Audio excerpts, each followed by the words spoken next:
Annette with Annette's Astrology Corner, and before I start with your full moon reading, I'm going to put a little bit of something extra in these full moon readings. It was something that I was hoping to incorporate in the monthly reading, but unfortunately, due to some very unusual circumstances, all these planets in retrograde, I was kind of retrograded, and so I did not get to my monthly reading. So I'm going to put some of the energy that I wanted to put into the monthly into this full moon reading, because I put all this work into it, and I believe that I want to put it somewhere. Next month should be a little bit easier for me to communicate, as I am a Gemini, and my planet right now is in my chart rulers in retrograde. So I really want to talk about this lunar cycle. A full moon cycle kind of starts out with a new moon. When we have this cycle in between this, whatever energy kind of comes up in the new moon, it accumulates by the time you get to the full moon.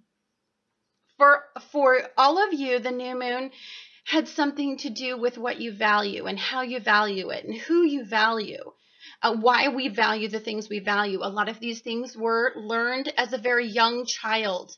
How to set our self-worth, the environment that we grew in, how we felt valued by our family, by our immediate environment. A lot of this had to do with, if some of us were extremely poor, then for some of us it was the need to fulfill that empty bucket in, I'm going to go out there and I'm going to make $1 million, and I'm going to do whatever it takes to get it because I don't ever want to live that way. For some of us that was, I never had anything, I'm probably never going to have anything. So what you're trying to do is reassess that. And 5 planets in retrograde, especially with Pluto and Capricorn in retrograde and all this earth energy, I believe what this boils down to, that new moon was all about, setting a perspective, realigning a perspective, reassessing it. As we move into the full moon is definitely about broadening that perspective and ending an accumulative energy. It's an accumulative energy to the way probably you have not valued yourself. You have lowered your standards. You have maybe settled into some psychological programming from a small child. And so you're repeating those karmic cycles. Saturn right now is in Sagittarius energy. Sagittarius energy is being influenced by karma, by the bigger picture. Saturn is wanting you to gain some control and some perspective over, and it's conjunct with Mars. Both of those planets are in retrograde, and then we have this full moon in Sagittarius right now. So to me, there's a big psychological metamorphosis. More importantly, what this is setting you up for is to value yourself, to have the proper perspective. As you go through this month of what do we value, who do we value, and then we get to the Sagittarius full moon, the ending could be, for some of you, you walk away from significant relationships that did not value you. Venus is in Taurus right now. And you know what? The bottom line is, especially with all this earth energy, we have a beautiful earth trine right now. There's a lot of us are thinking about stability and longevity. And you know what? We're willing to end the things that don't provide us with that. We're setting our perspective of, I deserve this and I value this enough to make some significant changes. I want to walk away from the past. Jupiter just went direct. In Virgo energy, you have been very critical of aspects in your life, your mental well-being, your physical well-being, your work environment, your contribution to work. All of these things set what we value. If you think about, what do we value? Family, stability, significant partnerships. We value, we value our work, some sort of recognition in the contributions that we do. So there's a lot of energy. When you get into the Sagittarius realm, and we've got Jupiter going direct and expanding Virgo energy, I think what's significant to understand is that we are going to be significantly changing something, ending things, releasing ourselves from karmic cycles, ending those karmic cycles. But to do that, we are in this limbo land right now. We're in energy that is asking us to be subdued. And it's a very interesting time frame, I think, for many of us. And so I think that what you really need to do is examine. And I'm sure that with the new moon, many of you have been examining in great detail because we had Jupiter in retrograde. You were picking apart. You were critically analyzing. You were really thinking about longevity, stability, and grounding your energy. And that is a very high vibration of Saturn in retrograde. And there's so much energy at play because we also have a gorgeous Chiron aspect to this new moon for some of you. Chiron is going to go in there, and it's the wounded healer. It's where we develop compassion, where we're sensitive about these wounds, where we acknowledge that weakness and we have respect for it. And when you have respect for something, you make different decisions. I realized that, mentally, I can't take on a lot of stress. I used to work 2 jobs. Money was my main focus. I've had sports cars. I've had nice things. I'm probably happier now at the simplest form in my life than I ever have been. I've had significant partnerships that were very, very well off. I was never truly deeply happy until I grounded my energy. So I believe that some of you are trying to get to this point to where you envision an optimistic outcome. And with that comes the compassion. You can let people go. You can align yourself with what you value, and you can broaden yourself in this perspective. But I believe that you have to first acknowledge this wound, this sensitive spot, this area where I think that some of you have been sabotaging yourself in a karmic cycle for quite some time. There is the ability to release all that. I believe it's very significant. We're in that time frame, but it's not something that's going to happen overnight, guys. This cumulative ending we're talking about with this Sagittarius ending, this is not the type of ending where we're like, okay, it ends today. No. It's much bigger and broader than that because this is very psychological. This is deep in the depths of your mind. This is your elevated mind. And believe me, when we start opening up our elevated mind, this is when you start to become extremely aware of the reality, of the facts, of the information that you're processing. This is not easy energy. I've been hearing a lot of you talk about how difficult this time frame is. You're drained, you're mentally, for some of you, because just completely, you're energetically drained and you're mentally exhausted. Some of you for no apparent reason. And I believe that's because that's just the energy dialing us back and asking us to relax and not resist the input that's coming in. Elevated experiences are different from, Mercury experiences. Mercury's right now is in retrograde. And so that's our lower mind. That's dealing with our day-to-day environment. This is asking you to really open yourself up to the bigger picture. Not so much dealing with the day-to-day environment, although those details are very important. Jupiter's expanding those areas to support the elevated experience. But it is definitely,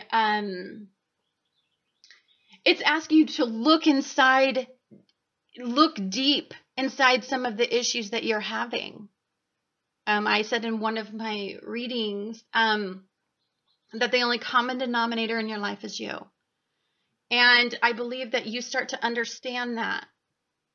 Then you start to reassess and align yourself with something that you value. Like I value Annette's Astrology Corner and the freedom and the tranquility and the amount of expression that it allows me to have about something that I'm completely compassionate about.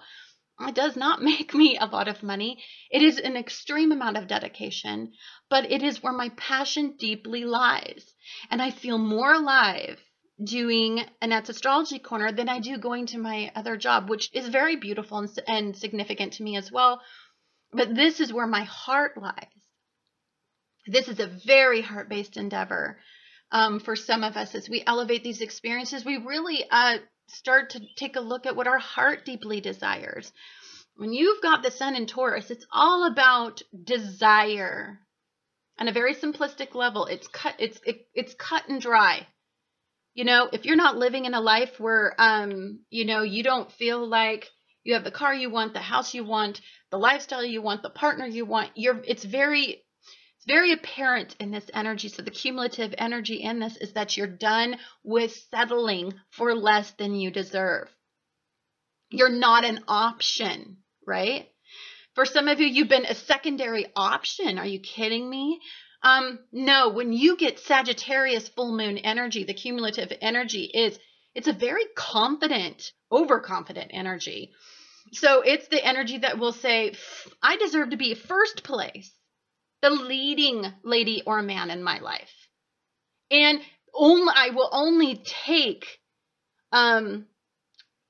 what in my life that supports that. Like I will only, I don't know how I'm trying to say this. I deserve that. And so that's what I'm going to settle for. So for some of you that have been settling in jobs where there's no recognition, even though you're busting your butt, or for some of you where you've been trying to be understood and you're just not understood. Maybe some of you are going to be like, well, then maybe I don't need to continue to talk to you because you know what? Mentally, I need more than this. A lot of you are going to make some very big decisions because you're aligning yourself and all your partnerships and the way you think and your personal power at this point with being understood in the depths of you. Anyhow, guys, thank you so much. I hope that you enjoyed this kind of unusual full moon reading. And I'm going to be right back to tell you how this is going to affect your sun, your moon, and your rising sign.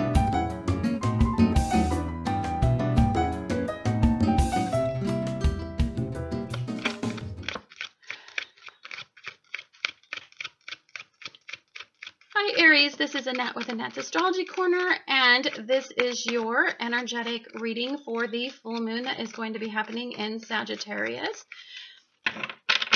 So before I get to the tarot part of it, you know what? Let's not do that. Let's get to the tarot part of it. So I shuffled. And now I'm gonna I'm gonna look for a card that's she spoke to me. I don't know why I associated with a she. It'd be interesting if it was a female energy. It's not. Okay. So we have the Ten of Swords as your focal point. And this card looks more aggressive than I think what it actually represents. Whenever I see it, it was like, whoa. Okay. Let's take a look at what you got going on here. And I'm shaky because all I've had is coffee and, oh gosh, dang it, no food. I might have to go eat some food. I'm diabetic. Okay.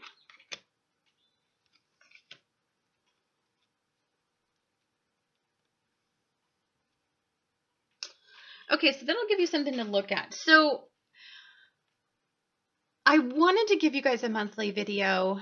I did a lot of research and then my freaking computer retrograded. So I want to talk a little bit about the rest of the month's energy. So the beginning of the month was very significant because the beginning of the month, Mars, your ruler, is going to be in Sagittarius. And it's all about broadening your perspective. What I think is significant for you is that the energy that on the full moon that's going to be happening has a lot to do with Mars being in Sagittarius in retrograde for you because it's in that house that's all about Sagittarian energy. So I believe that some of you are rigid in a mindset. You're refusing to submit to a perspective. You're standing firm in an opinion. And I believe that is very, it's very difficult for you to let go of this opinion. What comes to mind, and I don't really know why because no cards really support that, is some sort of religious perspective or some sort of philosophy or some form of like maybe a political stance. But you're very rigid in it. And I do deeply believe that with Saturn being conjunct your ruler at the beginning of the month, I believe that you're being challenged. Of course, your ruler is an immutable square. Excuse me, I got a frog in my throat.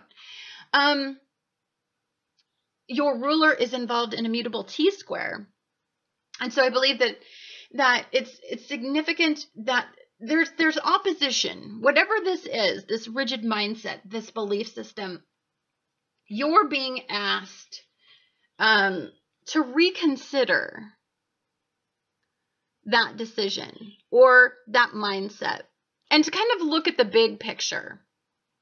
Moving forward, this card is like this, so it's actually looking toward the future and leaving this rigid mindset behind, or at least being able to consider both sides of this perspective for some of you.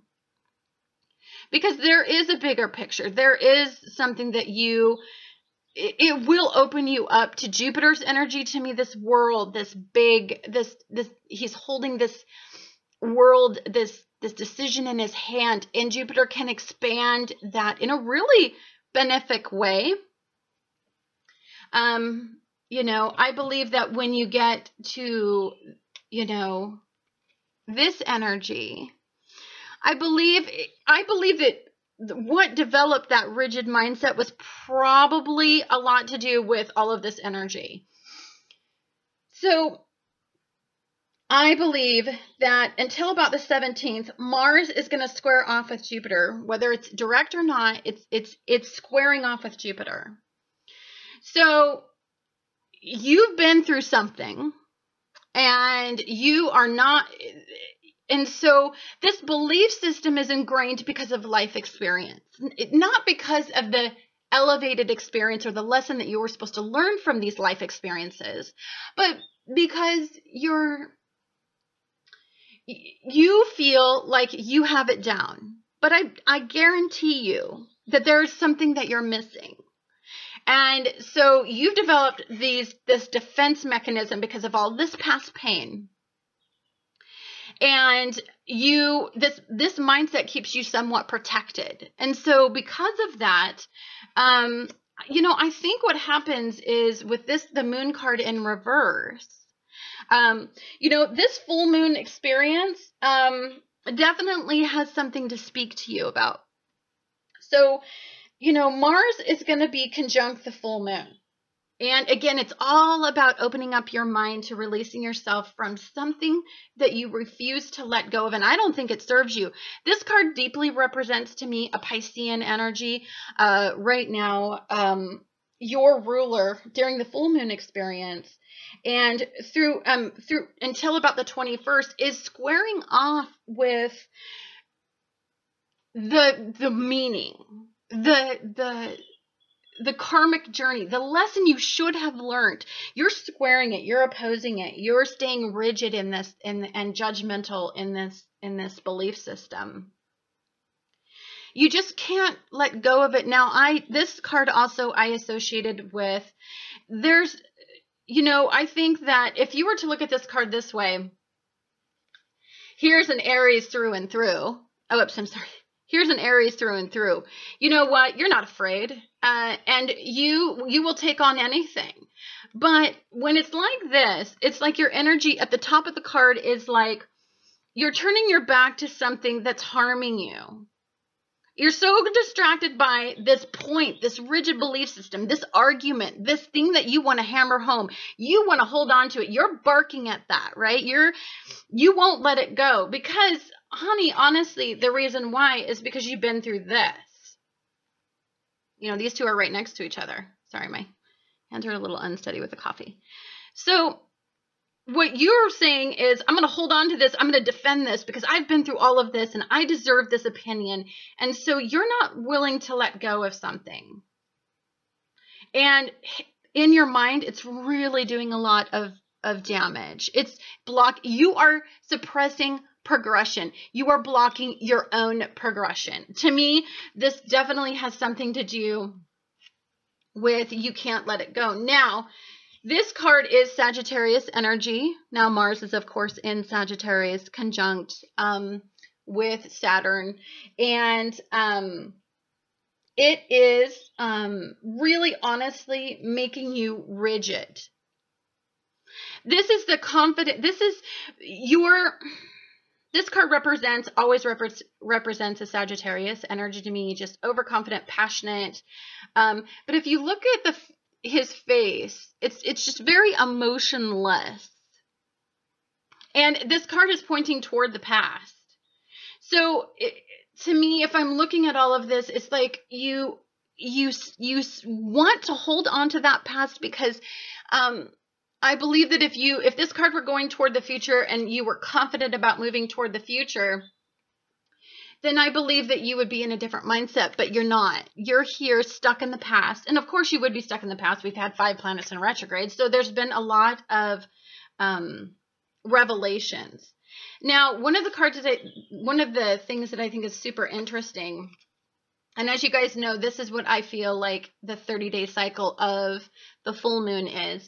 This is what I feel like the revelations, the energy that comes out of the future, of the progressive energy that comes out of this full moon experience. And of course, this is like the energy that we deal with moving forward, you know, about from the new moon's experience. And, you know, I believe that you're at a point where passion can be restored.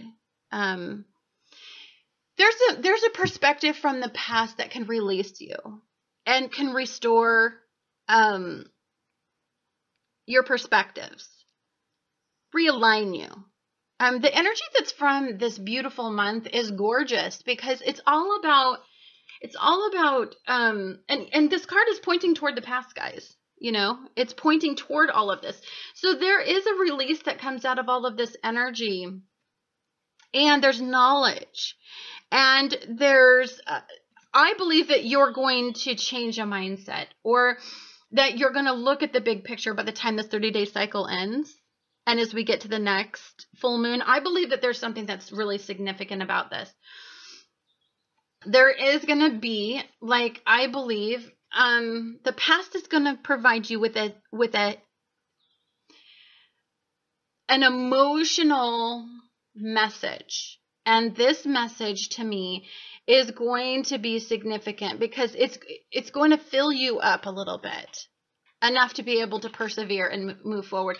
I believe that the perspective that you get from the past is this: when your energy shifts from Sagittarius energy into Scorpio energy, I believe that we start to psychologically understand this energy a little bit better.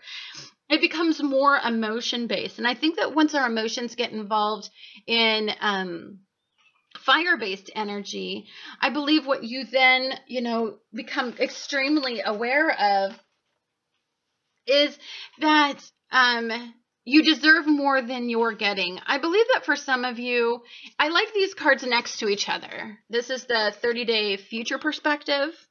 This is, you know, this what comes out of the energy of the full moon.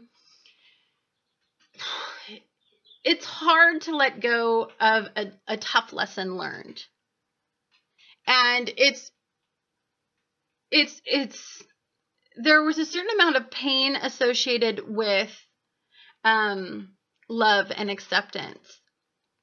But I believe that as you do, maybe for some of us, it's just grounding us in the simple things. It's just grounding our energy. It's just making us extremely aware that we emotionally, we need to have something more significant than we do. I believe that there's happiness to be found out of all of this energy of this month. I believe that it's a significant growth period for you. I believe that relationships are going to help you figure out you know, what you value and what you don't value. What I believe that these advice cards are talking about within this 30-day cycle is that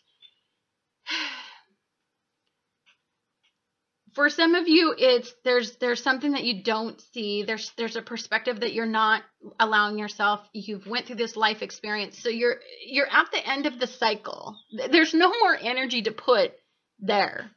It's like you can live there if you want to, and you can limit yourself, and you can live in pain forever. We can do that, and we can hide, and we can suppress ourselves. But I don't think it's not this part of the energy. This part of the energy where we get to have a new perspective is happiness, fulfillment. It's love. It's the simple thing, grounding your energy. You know, it's putting the passion back in your life. We can live here limited, definitely, but I don't think it serves us. So I believe what you do in this energy is I believe that though we have this 30-day cycle, I believe what we're trying to do is to open us up to when Mars goes into Scorpio energy.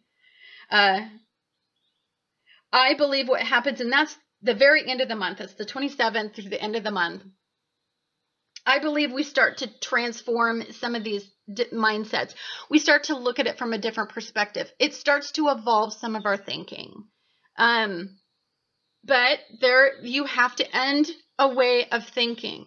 You have to end the attachment that you have to that way of thinking.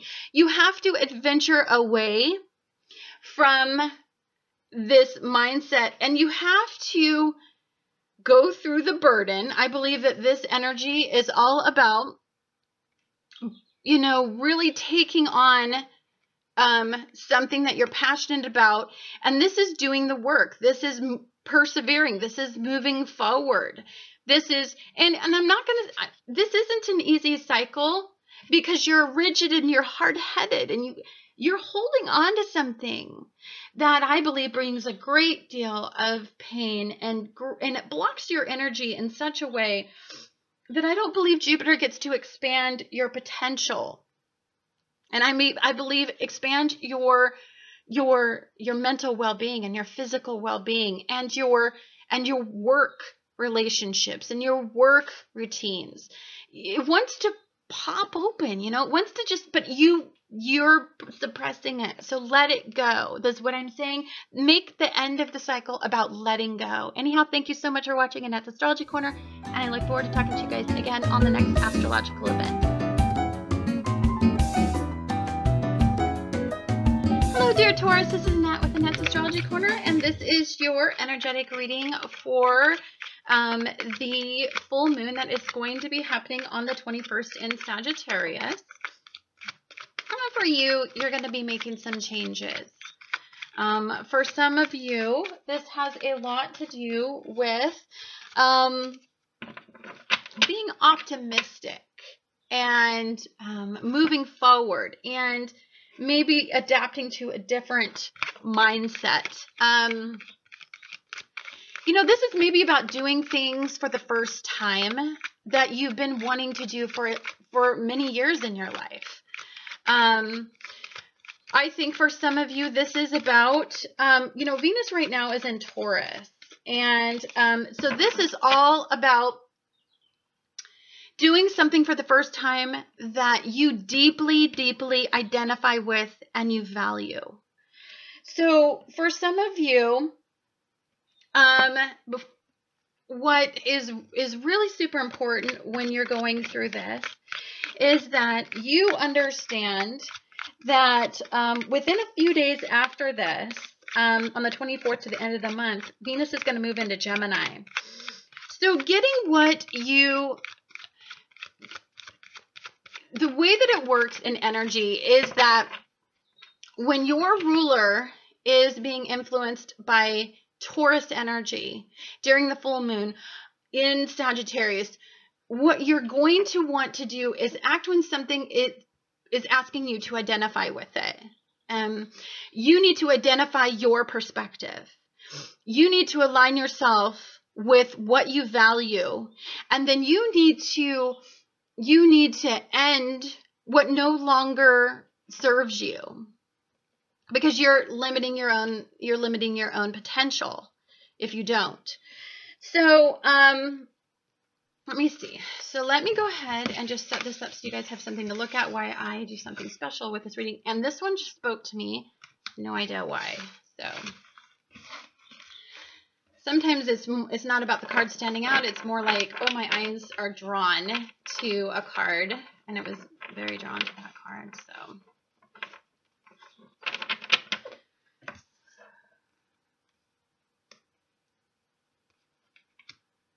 okay.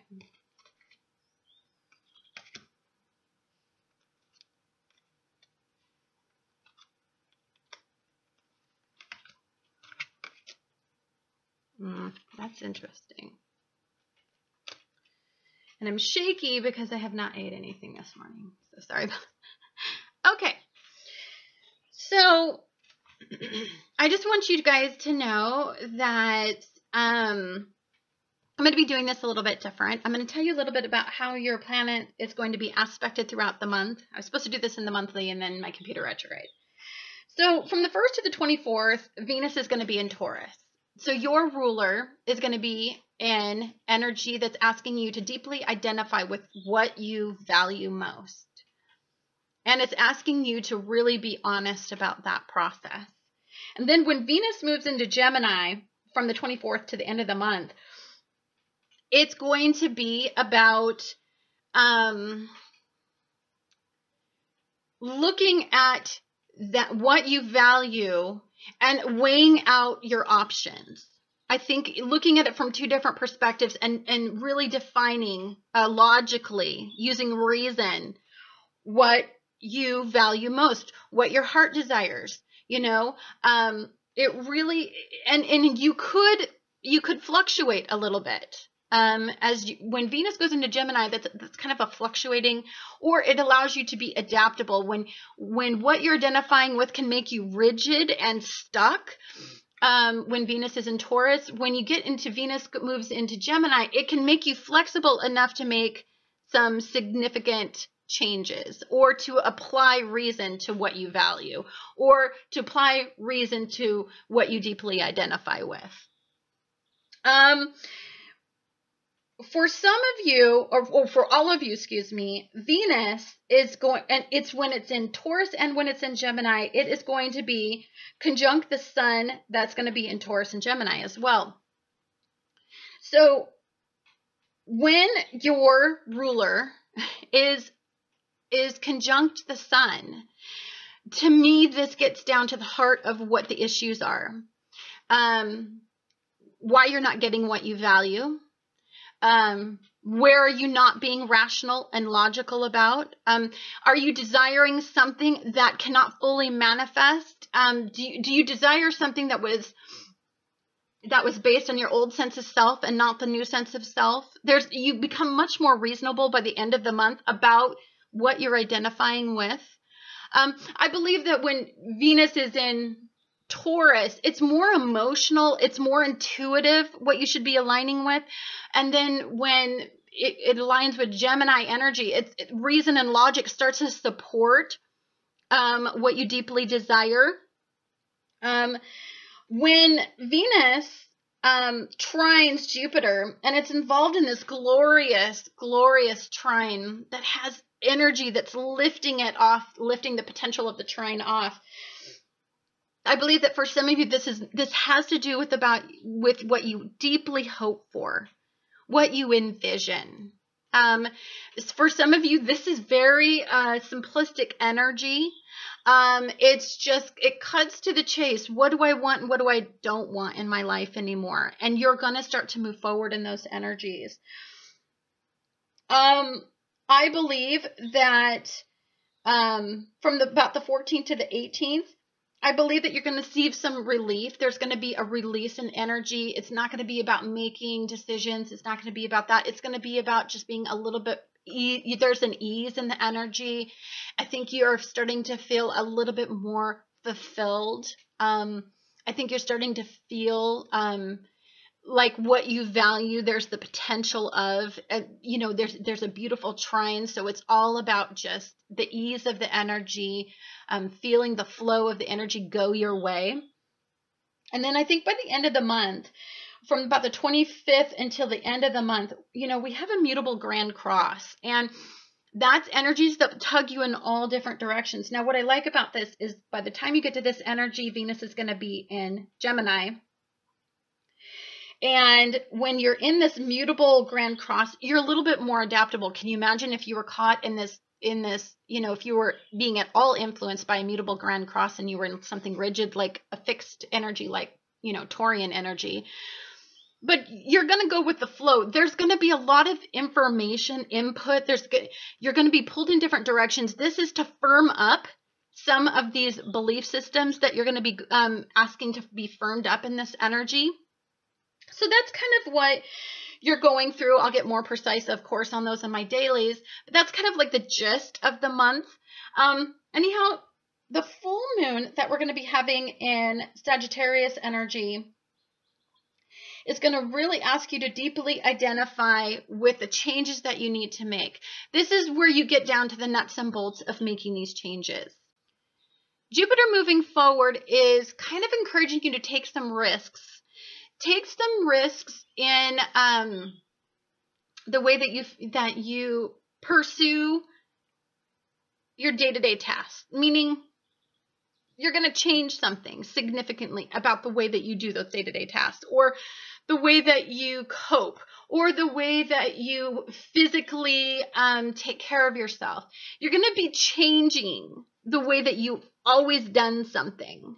And I think that's really significant to talk about in this energy, because there's a lot of support in your full moon reading. Now, when we've got a full moon in Sagittarius, a full moon in Sagittarius is all about, you know, optimism and hope. It's ending things that no longer serve you. It's moving away from. It's adventuring into a new mindset. It's broadening your perspectives.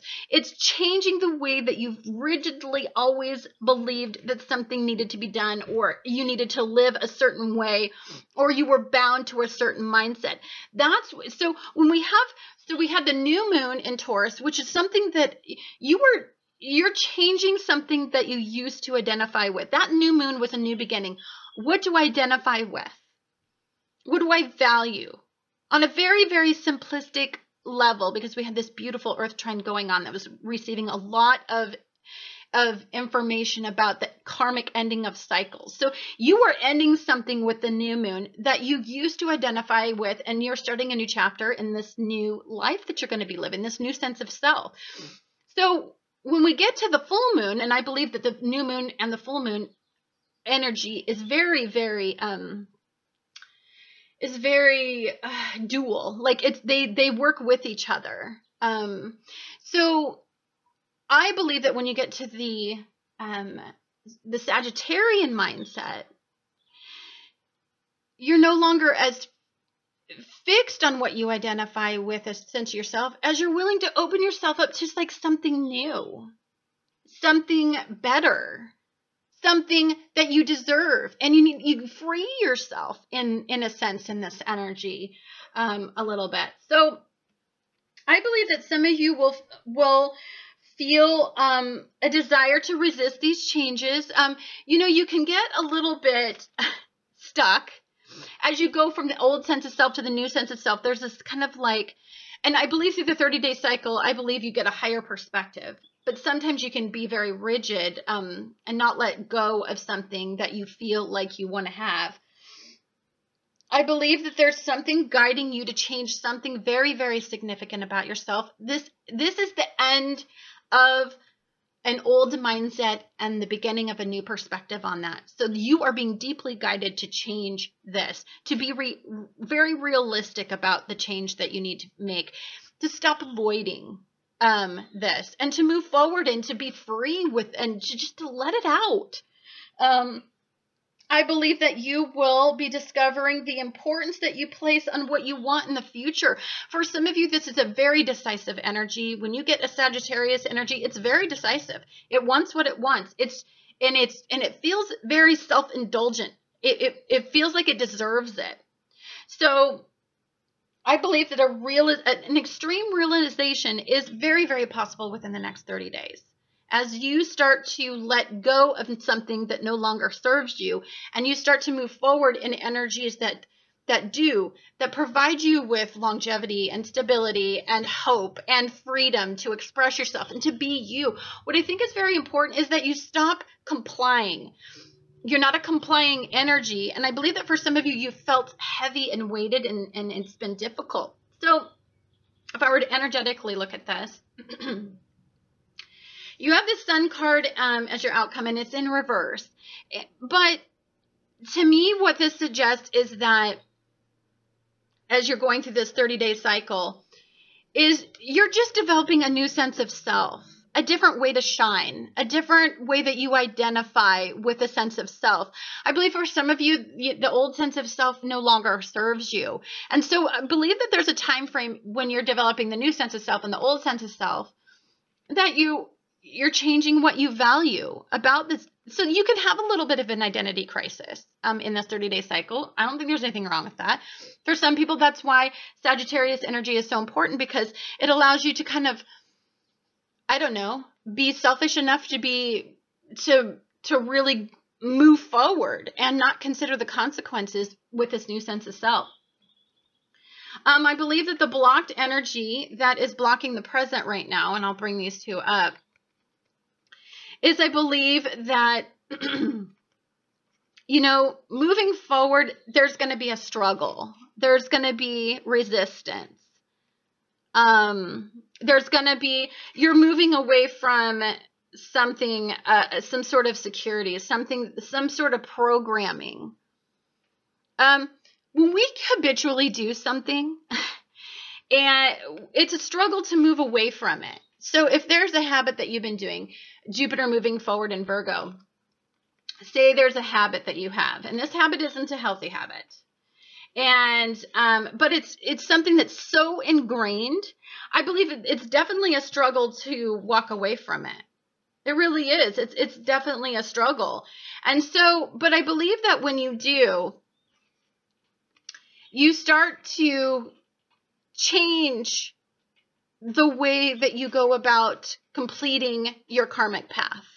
I believe there's a big change. I believe the way that you were aligning with the old sense of self, if you had completed that journey with that old sense of self, you probably would have continued on karmic cycles. I believe that what's happening is that you are completely manifesting a new sense of self. So you're changing the path you're walking on right now. As of this month, it's a lever pulling month for you. And I believe what you do is find yourself. This is Taurus's card. And by the end of the 30-day cycle, I think you understand deeply what you want. And I believe that you're willing to go after it and get it. And you know what? You're willing to speak your mind. You're willing to stand up and stand tall and to get others to accept it, defend it if you have to. I believe that for some of you, I don't think this is an easy journey, although I think it's a very blessed month for you. I believe that by the time you get done with this, by the time you release yourself from this, I don't know, some sort of programming and the struggle in your mind, I believe that, this has a lot to do with the struggle that you have in your own mind about moving forward. I believe that you release yourself from that. You end that. You get selfish enough to end it. You want what you want, and you deserve it, and you value yourself enough to stand tall and stand firm in what you want. And I believe that when you get there, you start to steer your life in the direction you want it to go, not in what other people want it to go. You're not here anymore. Like this is the 30-day cycle, what comes out of the 30-day cycle. You're not here anymore, strapped to a bunch of choices that you don't want to make for yourself. And you're resisting moving away from it because, of course, there's the knowledge that maybe people are going to be hurt. Maybe there's going to be some extreme changes that happen. Maybe there's going to be a difficulty associated with steering your ship going in the right direction. But I believe that you know that you need to. Now, is it going to be easy? No, I think that you're going to have to Be firm. This is the sense of self, defending what you're passionate about. And you've got to move toward that goal. And you've got to release yourself from doing something that I think no longer serves you. I look at these advice cards, and the Hierophant is a major arcana. The Sun is a major arcana. We've got the Magician. We've got the World. We've got the Chariot. Come on, guys. You guys are trying to steer your life in the direction that you want it to go. Not let others make the decision for you, because, let's face it, it's easier to do that. This is about individuating yourself. This is about standing up, and this is about making the decisions for yourself, which I believe that for some of you guys may not have been allowing. You have ideas, you have needs, you have wants, but I believe that you weren't standing for them. And I believe that this 30-day cycle, you know what? It's about optimism. It's about hope. It's about the sense that, that you deserve so much more, and that you are going to have to start making stands to get what you want for some of you. Anyhow, guys, thank you so much for watching Annette's Astrology Corner, and I look forward to talking to you guys again on the next astrological event. Hi, dear Gemini. This is Annette with Annette's Astrology Corner, and this is your energetic reading for the full moon that's going to be happening in Sagittarius. For you, relationships are going to be a very big focus. It's going to be you're going to be focusing on the types of partners, unions that you align yourself with. You are going to be thinking about that type of person that really, really accepts you. You're going to be thinking about that person that you maybe want to start a family with. The person that you want to live with, the person you want to start a home with. You're going to be thinking about the past and the present. This is a very reflective energy, because the very next day your ruler goes direct right after the full moon. So I believe that there is a little bit of clarity. You're feeling that the energy guides you in a very specific way. When we have energy, when we have Mercury in Taurus, I believe it's very intuitively. You're being guided to make a decision. For some of you, the past has some relevance in this decision making that you're going to have to be doing.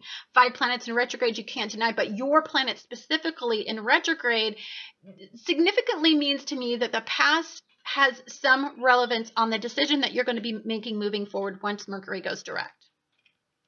So for some of you, you're thinking, and this is something that I don't believe that there's a lot going on behind the scenes that you're not making everybody aware of, because I believe that you're trying to make a decision. You're deciphering information. You're aligning yourself with what you value. And sometimes when we align ourselves with what we value, that's not easy. That's not the easiest for the significant relationships that we have in our life, because it's a self-oriented energy. It's really getting down to the heart of what you value and who you value and why you value it and what you want moving forward. This is a very simplistic energy. So for some of you, this is about, aligning yourself with, intangible opportunities and tangible opportunities as well for some of you. So there's a lot that's going into this decision. I mean, this decision that you're making seems to be somewhat big. And so I think for some of you, what you're really, really trying to decipher in this energy is, how you're going to move forward with some of the most significant bonds, unions, partnerships that you have move in your life. Now, one of the things that I think is significant about you is that your energy is being greatly influenced to make these changes. It's being elevated. It's being pushed to make these changes because I believe that you're changing your life path. And so there's a push. There's an energetic push to kind of walk down a certain path. And for some of you, that could be, you could be making a significant change to create that outcome. So when your ruler goes direct, I believe that you start to get the clarity that I think you deeply desire at this time. Now, Pluto is, I think what's happening is from about the first, all the way through this month, Mercury in Taurus is going to be, whether it's direct or not direct, it's going to be trining Jupiter and trining Capricorn. So what this suggests to me is that when Jupiter goes direct, I believe there's some clarity. I believe that who you want to start a family with, who you want to live with, where you want to live, the house you want to live in, the type of lifestyle that you want, I think you get clarity at that point. I also believe that with Pluto and Capricorn, I believe that you're going to be empowered in this decision. I believe that you're going to, I think that when you merge the past and the present and there's clarity there, I believe that you become I think you fully understand. When we have a full moon in Sagittarius, you're ending belief systems, patterns, in your life that no longer serve you, especially when you've got Jupiter direct. You're moving forward. And when you move forward, you change the way that you view something. You expand in that energy. You adventure down a whole new path. I believe that for some of you. So I'm just going to try to find the indicator card. Let's see. What speaks to me in here. Where are you? Oh, she did. I don't know why I won't. Oh my gosh. That's the same as the Taurus readings card in the exact same position. How amazing is that? So for some of you, maybe you should watch Taurus, or maybe a Taurus is significant, or maybe the Taurus energy probably is significant in your life because, of course, Mercury is in Taurus and it's in retrograde. So Taurus energy, I would just see if there's a message in the Taurus reading that applies to you, dear Gemini, because this in the same position, in the present position on the full moon, I believe there's a message, a hidden message in there for some of you that you probably wouldn't see if I hadn't said that. Okay, so let's lay these out. Gosh, I need to stop drinking so much coffee in the morning. And not eating, primarily.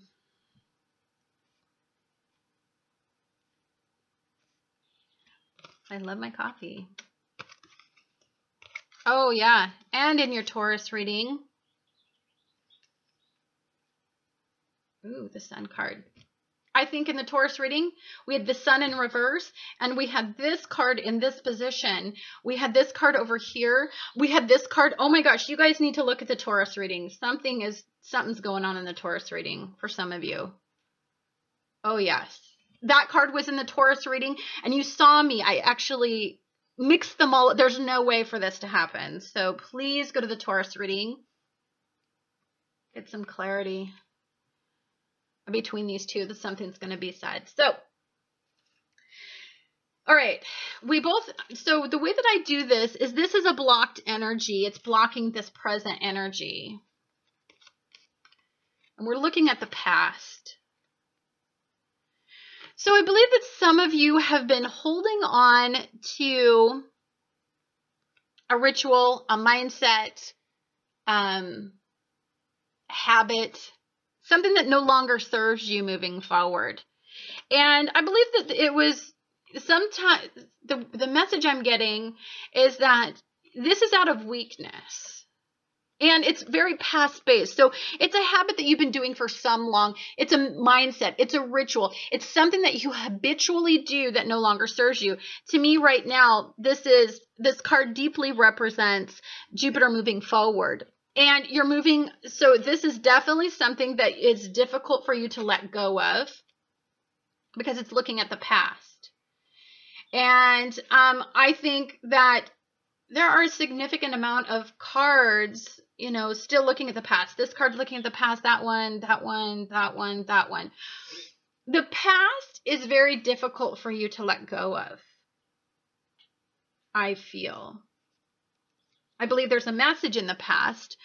We have the Hierophant, Major Arcana, and this is the lesson. This is the wisdom we've learned from the past. out of pain, we gain some wisdom. And I believe these two are very significant, as well next to each other. This one's blocking your wisdom, blocking fear is a card. I believe that this moon card can signify fear, an inability to let go of. Make it, for some of you,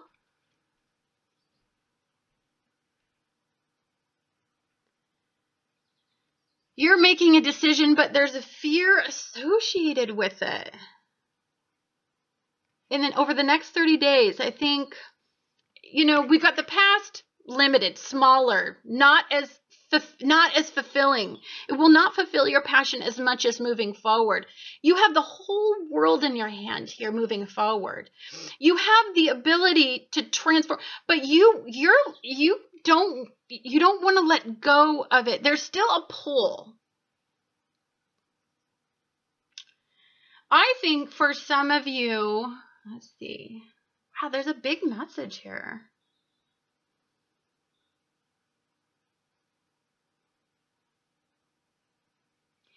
I believe what I see here is that you invested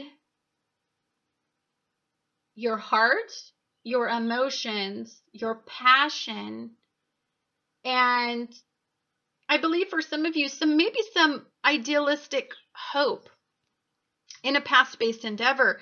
Now, one thing I noticed that this card, I can't take my eyes off of it, so she's significant to me. And, it's the Seven of Swords. And basically what it's saying is, it's looking back at the past. And there's more in his hands moving forward and less in his past. So he's leaving behind something that is less than the moving forward energy. And then these two, over this next 30-day cycle, I think you're going to see how abundant moving forward is versus holding on to the past. But, gosh, there was something very good about the past. And there was a great deal of hope, and it was beautiful. And, it can be very difficult when we idealize something, or when we look back at the past and we only see what was good about the past. When we get enough time from something, we forgive and we forget. And we don't really realize all of the energy that it took to be in these past lessons. And so I believe that, through the 30-day cycle, what the full moon is all about, it's about ending. It's about, I believe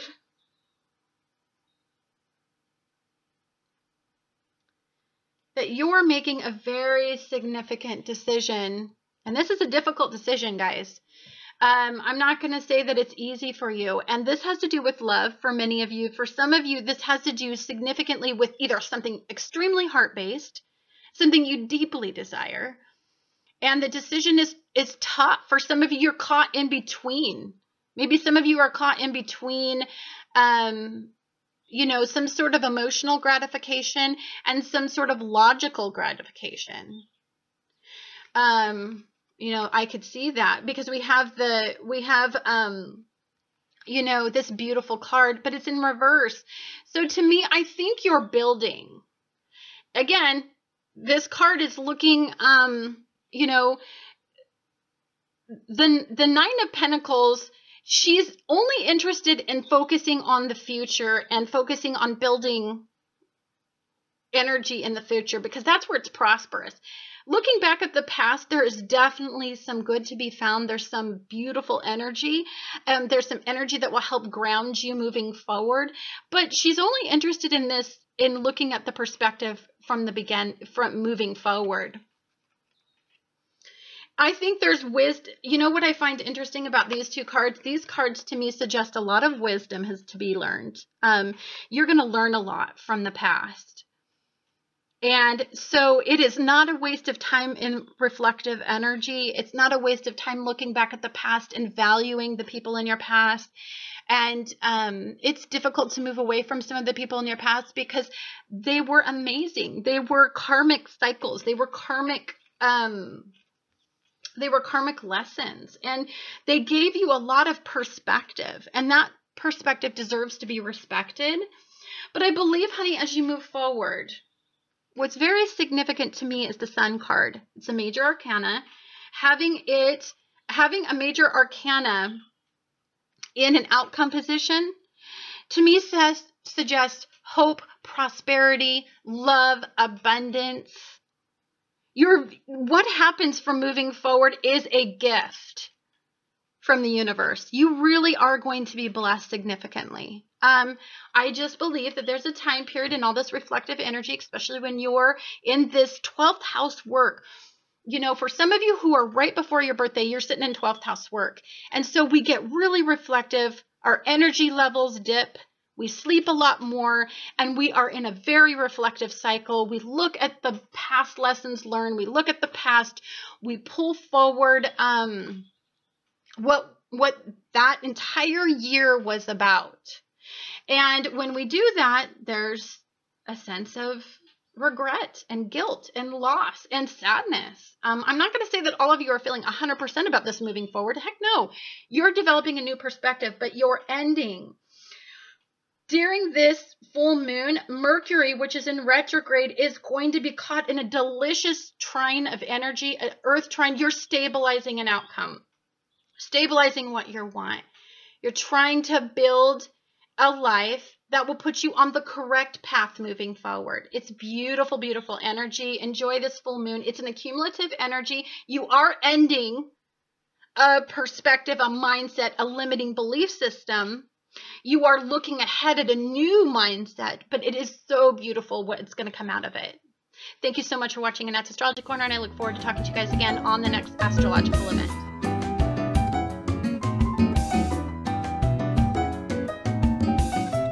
Hi, dear Cancer. This is Annette with Annette's Astrology Corner, and this is your energetic reading for the full moon that's going to be happening in Sagittarius. Now, this full moon that is going to be happening in Sagittarius for you feels to me deeply related to the Jupiter in Virgo going direct. I believe that there's some forward movement in the way that you habitually cling to some sort of mindset, some perspective. Some habits, some rituals, some routine that is, I believe needs to end. I believe the full moon is an accumulative cycle. So something needs to end. And with Jupiter moving forward, I believe you get some clarity in just exactly what area needs to have some sort of cumulative ending. The realization, the perspective that you understand that what you do in that particular area no longer serves you. I believe you're going to get some motivation to end that, as of this full moon. So I was hoping to do this in the monthly readings, but now I am kind of bound to doing them in this full moon cycle because of everything that happened this month. All of the retrograde really retrograded me, my chart ruler being in retrograde. So in the new moon, I think your ruler was involved in just a beautiful harmonious flow of energy. I believe that you were starting to get closer to what you want, closer to what you envision for the future. I think you were aligning yourself and your energies very much with hope. And you were just, I don't know, there's just this beautiful energy that was associated with it. I believe that, you were defining and maybe redefining some of these areas in your life that you value. And I believe that for some of you may have veered off, and then when you had that new moon, there was just some clarity about, wow, I value this, I deserve this. And so I believe that you became clear about what you will and won't put up with. And I believe that gets you closer to a harmonious time in your life where you don't have these waves of energy controlling the way that you react. Cycles of the moon, you're more in control of that. The first quarter of the moon, Venus and Mercury are going to align in Taurus, and for you, this has a lot to do with what happened on the new moon. The 13th is a significant day for you because I believe that there is an emotional awakening This day is gorgeous. I believe that you get to move forward with something. There's a beautiful grand fire trine during this important day. So I think you're going to feel very compelled to take action that day in something that you have originated, that you originally started on the new moon. So it's really important that whatever happened on the new moon, you revisit maybe on the 13th. Or it's going to visit you. I believe that there's just a little bit more a clarity that happens on the 13th. And then I believe that it's going to significantly change the way that things are going to go for you. Like as we move toward the full moon in Sagittarius. Now the full moon in Sagittarius, I believe that when Jupiter moves forward, I believe that you start to understand the cumulative energy that's going to be happening on the full moon. So you're very, very intuitive about what is going to be happening on the full moon. So let me just go ahead and let's look for an indicator card. What do we have to say, full moon? I'm looking for a card that stands out or speaks to me in some way. Oh, this one definitely. Okay. You know what I think would be fun is if you guys would be like trying to find the indicator too and see if we got the same indicator card. That would be super cool. But that's what I would do because I'm OCD anal. But when I watch tarot readings anyway. Let's see. What does this have to say? Oh, a decision. Some of you guys, this is Mercury in retrograde. So believe me, ooh, this is so cool. This card right here is very significant because, okay, we have the full moon and then the next day after Mercury goes direct and honey, Mercury's upright. This is Mercury up here. It's upright. So a decision, there's some big decision that's going to happen on the full moon. And it's going to influence Mercury going direct will definitely secure this mindset.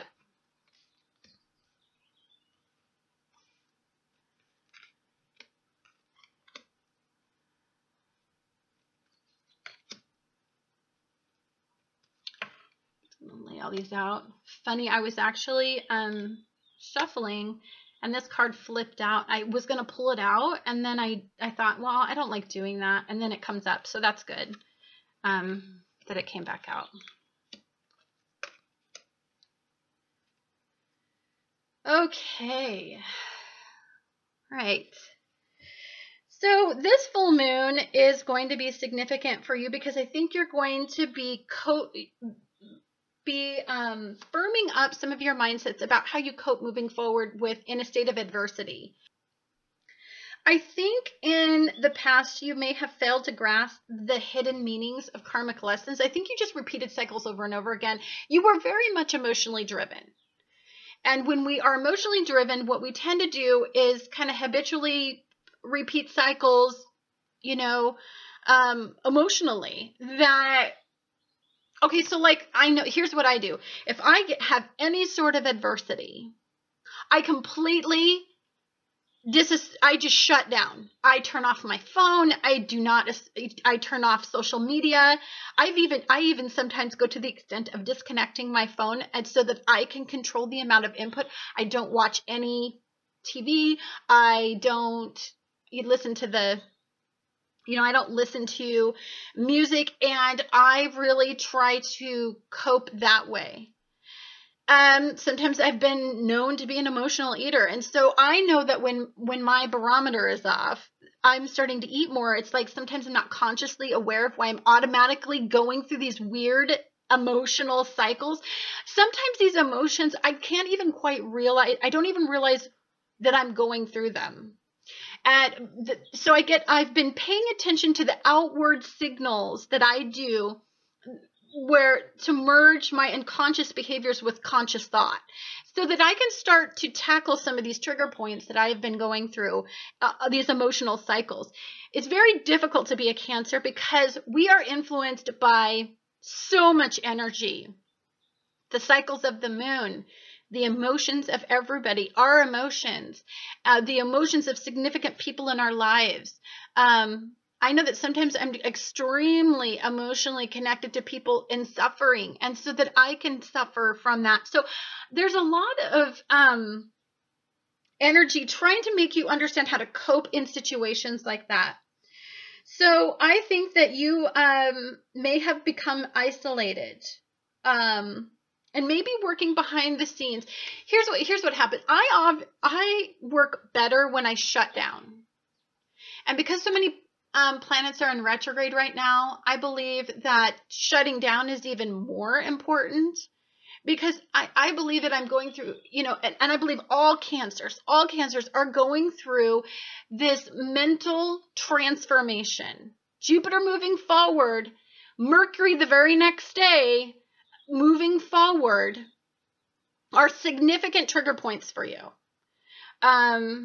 It really starts to drastically turn around the energy of how to move past some of these poor coping methods. I believe that routine and repetition has become a source of comfort, but it's time to grasp a new way of doing things, a new perspective, and these cycles that do not serve you. These rituals that you do when you're going through adversity, when you're coping, they're not healthy for many of you. So I believe what you need to do is to really reassess. If you look at the new moon, we're trying to get a more hopeful outcome. We're trying to add more people to our lives. We're trying to make our lives flourish and replenish our lives. And we deserve it, and we value. I think we're starting to value. I don't want to be isolated. I don't want to be alone. I know that's an easy way for us to control our emotional waves, but I believe that we're starting to value different things. And when you value different things, you develop new perspectives, and that's where I believe that we're experiencing this significant mental clarity about what we need to do moving forward. I believe that balancing your energy between the sun and your heart. Now, the sun is your desire, and Venus is your heart. And I believe that you need to start to learn how to control when your heart desires something. And maybe you don't get it. Maybe you get disappointed. I think you need to control how you feel about that. I know that I have released myself to faith. Faith is very significant to me. This is helping me. If I don't get what I want, especially if it's heart-based, especially if I'm emotionally drawn to it, I have to have the faith that God, the universe, whatever you align with, there's a bigger picture. There's something I don't see. The full moon in Sagittarius is all about aligning yourself with the belief system that there's something that you don't see that has your back. And there is a mental relief that comes along with having faith in your life. If I were to look back, I'm 46 years old with significant life experience. If I were to look back, the terrible things that happened to me all had some very significant meaning. And they were growth cycles, and they were beautiful. They were extremely painful, but they were wonderful at the same time. I believe that during the last quarter of the moon, which happens around the 29th, the last quarter of this moon is significant because it's got a regenerative quality to it. I believe that the cycle of the moon will be involved in immutable grand cross, and this is going to make your emotions difficult to understand or at least control. So here's what I kind of believe. I believe that we get this optimistic boost of energy, this hope, this revitalizing, we value something new moon.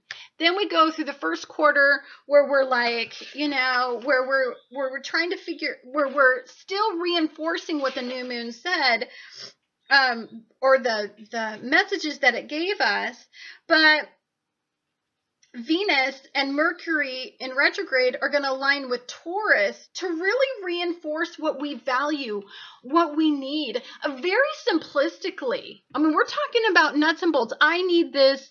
I want this. It's needs and wants. Then we get to the full moon where it's all about, okay, we need it, we want it, but how do we develop the mental discipline and cope when we don't get what we want, or when we don't get what we need, or we don't get it in the time frame that we want? So what this is doing, this is really developing your character. You know, this is really doing a significant transformation on that. So I believe by the end of the month, maybe some of us, we have this mutable, weird T-square going on. I mean, excuse me, we have a mutable grand cross, and there will be some instability. It'll be like we're on tumultuous waters. And how do we cope? How do we deal with it? Do we have the faith that we're going to prevail? Do we have the faith that there's something better?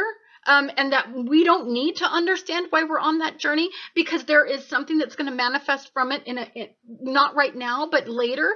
Do we need to emotionally eat to get us through that time? Do we need to isolate? Do we need to shut down? Do we need to be extreme? No, we don't. We just need to, have faith and really align with that. So if I'm energetically were to look at this is the 30-day cycle. This is the energy that comes out of the 30-day cycle. And this, of course, is the past, the new moon, the energy that led up to this cumulative energy. Let's talk about the energy that leads up to the cumulative energy. There was something that we know about the future. We learn about the future. We perceive about the future. That, let me put it this way. Let's take all these cards, because these are all the past-based cards. See if I can get them all in the same shot. There is a way that we sabotage moving forward. Knowledge is the reality of the knowledge that we have. We just sometimes refuse to do what we're being guided to do. In the past, you refused, and it was a very tumultuous, very volatile time, and there was a lot of pain, and the pattern that you got yourself in, the mental pattern that I believe that some of you want to stay stuck in, which I don't think is being aligned at this point, but you want to stay stuck in, is you're refusing to leave something that logically you have to stop doing. You want to still hold on to this past. So that's what's really led up to the 30-day cycle.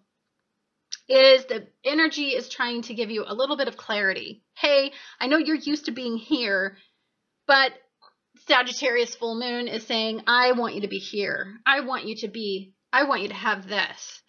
I want you to be fulfilled, happy, sustained. I want you to have longevity. I want you to be abundant. And the only thing that stands in the way of abundancy is the fact that you are here. So we're ending that. So the outcome is this card. This is Sagittarius. This just means Sagittarius energy to me right now anyway. And this is about moving forward, but it's going to take a lot of confidence. This is about faking it till you make it. That comes to mind to me.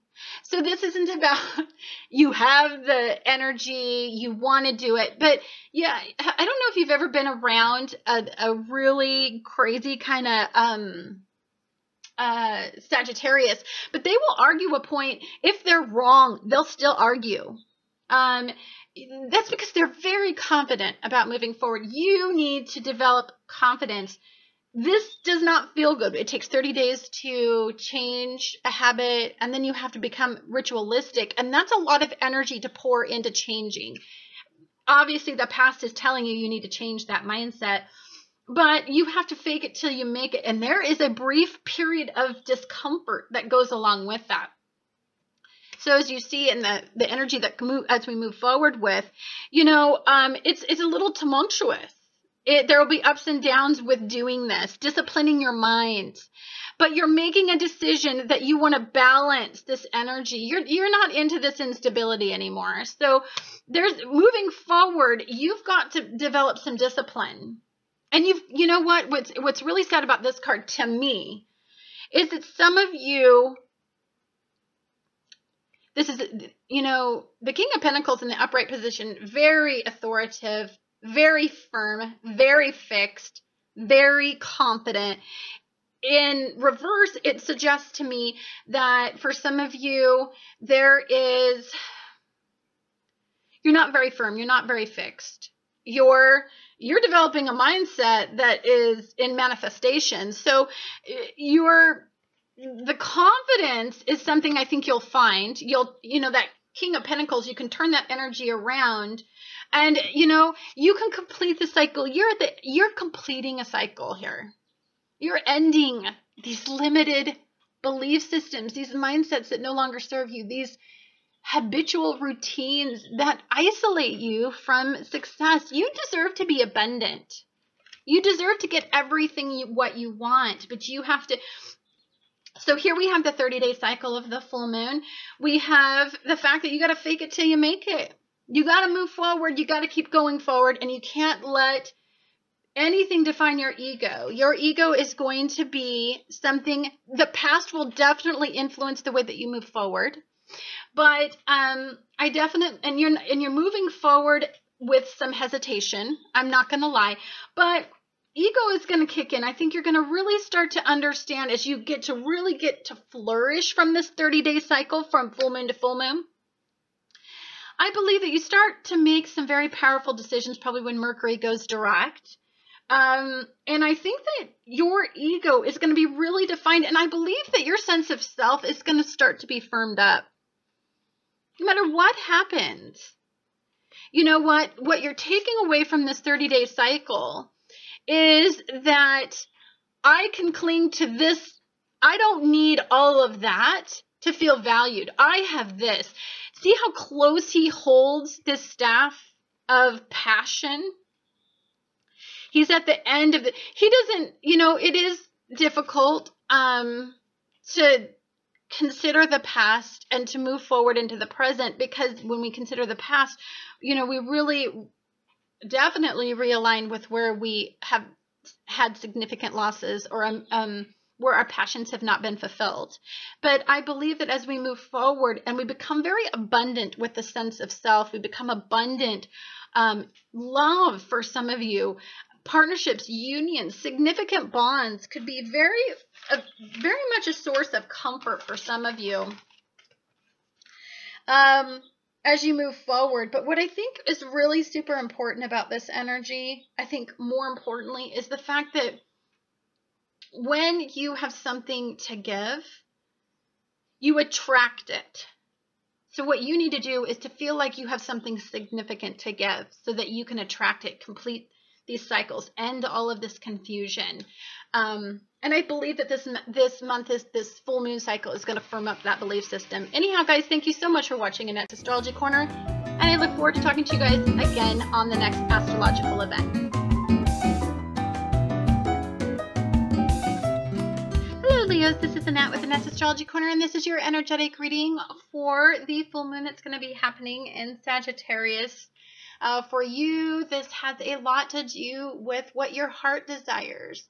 What you value on a very, it's like almost like a spontaneous level. Like, are you creative? Are you passionate about being creative about something? Are you passionate about a new heart-based endeavor? Are you passionate about the perspective of somebody new in your life? Are you ready to walk away from something that you no longer value and towards something that you do? There's a risk associated with this full moon. I believe that for many of you as we move into the cycle. Now, what I think is significant about this month is that the sun's energy is in Taurus for you, and the sun's energy being in Taurus until about kind of the 20th, 21st is that the sun is asking you to pick a path, to designate a path. And this has everything to do with what you value most. This path that you're taking has to do with who you value, what you value, the compensation that you value, the recognition that you value. I mean, all of those things are very, very significant when the sun is in Taurus. So your desires are going to start to align with that. So by the time the sun moves into Gemini, I believe the clarity that you receive from that is that you're at this point in your life where you need to make a decision. Now, when the sun moves into Gemini, one of the lovely things is Mercury is going to go direct within a few days. And so I believe that you start to maybe idealize an outcome. You are starting to align with something that you want and deeply identify with. At this time, you value extremely.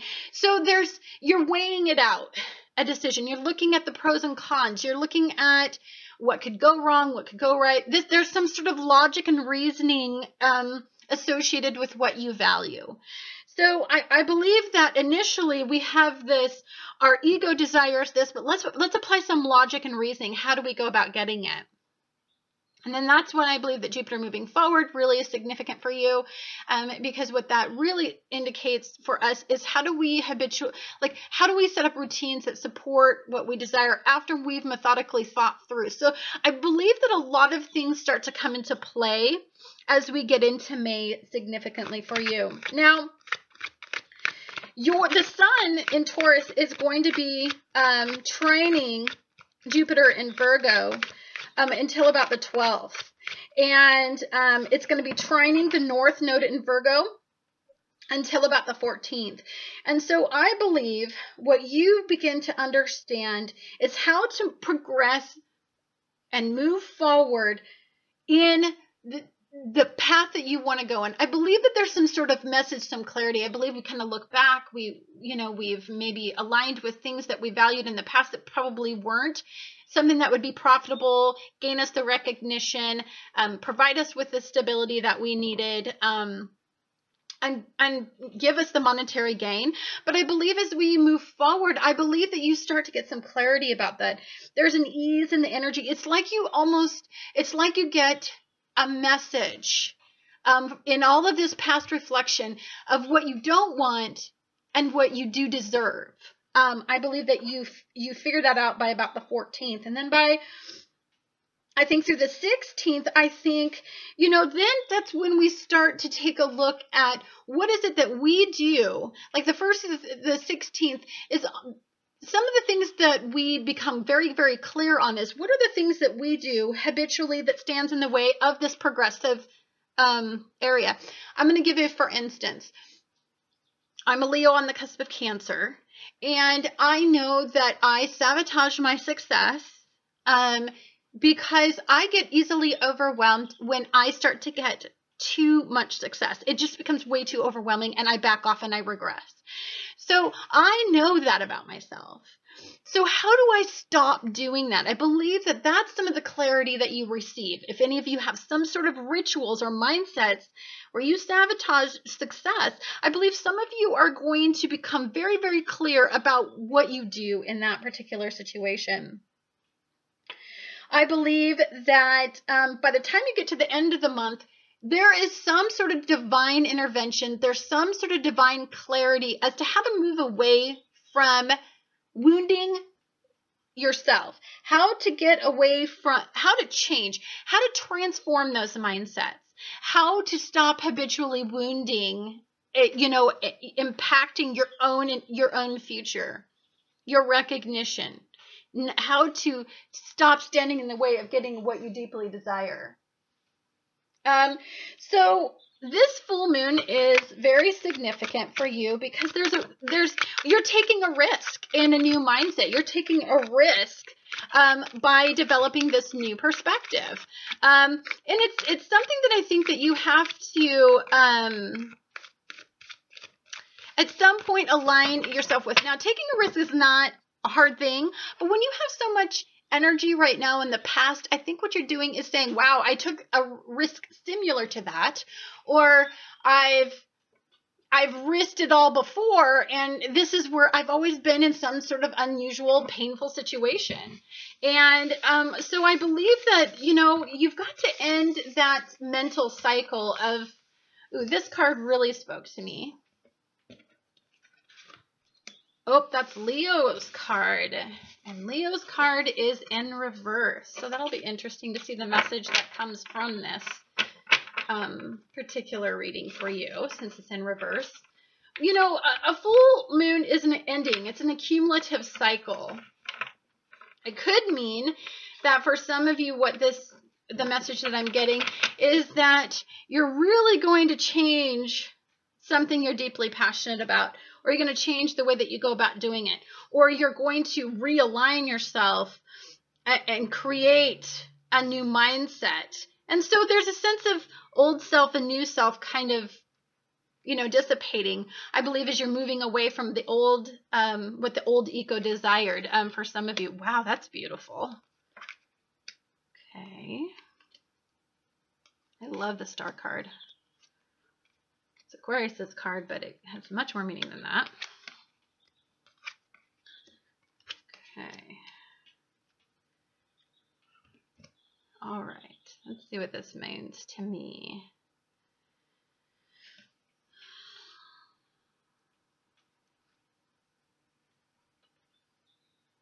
Okay.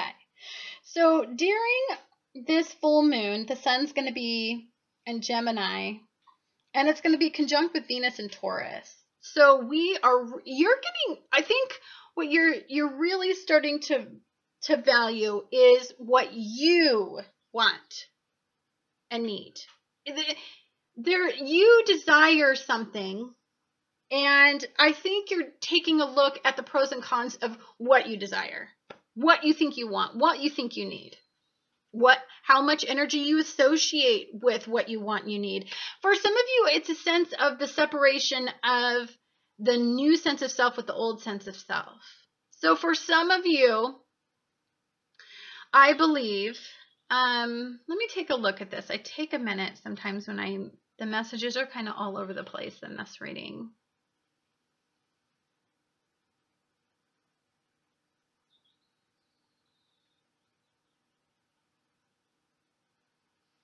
Ooh, this spoke to me.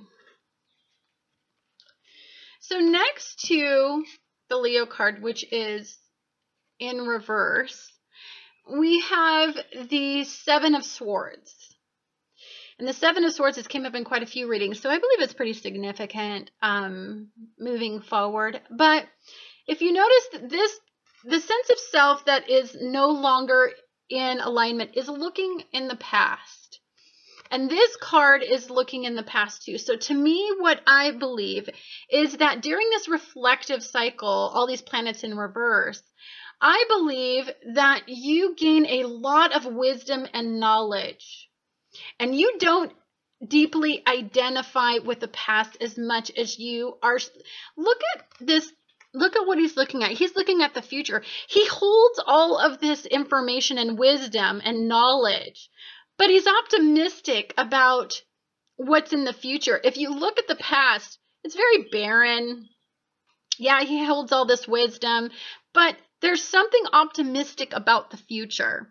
And I believe you're going to completely re-identify what you want and what you value as you move toward the future, as you move out of all of this past-based energy. But there's some clarity. There's something that you need to learn regarding the past.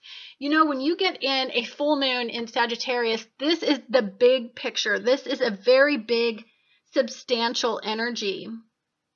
And I believe that in the past, what you were passionate about, I think you had to defend all the time. And I believe that, you know, you never felt completely, you never got what you defended. I mean, you never got what you wanted because, you know, there was this, you were pouring so much energy into defending what you felt you deserved, what you were passionate about. I believe some of you start to move away from that. I love this card. This is like one of my favorite cards. It's the Nine of Pentacles. And I love her. She's looking forward. I think she came up last month too. She was very significant in last month's readings. You know what? She is looking, if you were to point this is of course moving forward. So it was kind of in this, it was in that position. And one of the things I see about moving forward is it's very bountiful. The past is a little bit deficient. So I believe that, I think you're looking at the past. There's a lot of energy associated with struggle. You know, we have this card as the outcome card. And this card suggests to me moving forward with the knowledge. I think what's important to take a look at these two cards is you're moving forward with the knowledge that life isn't easy. Life is struggle. Life is perseverance. It's determination. You know, the knowledge is, knowledge is very difficult to move forward with. It really deeply is, because you can associate fear with knowledge. So I believe during this full moon, one of the things that you end is that you're not so much in a reflective cycle.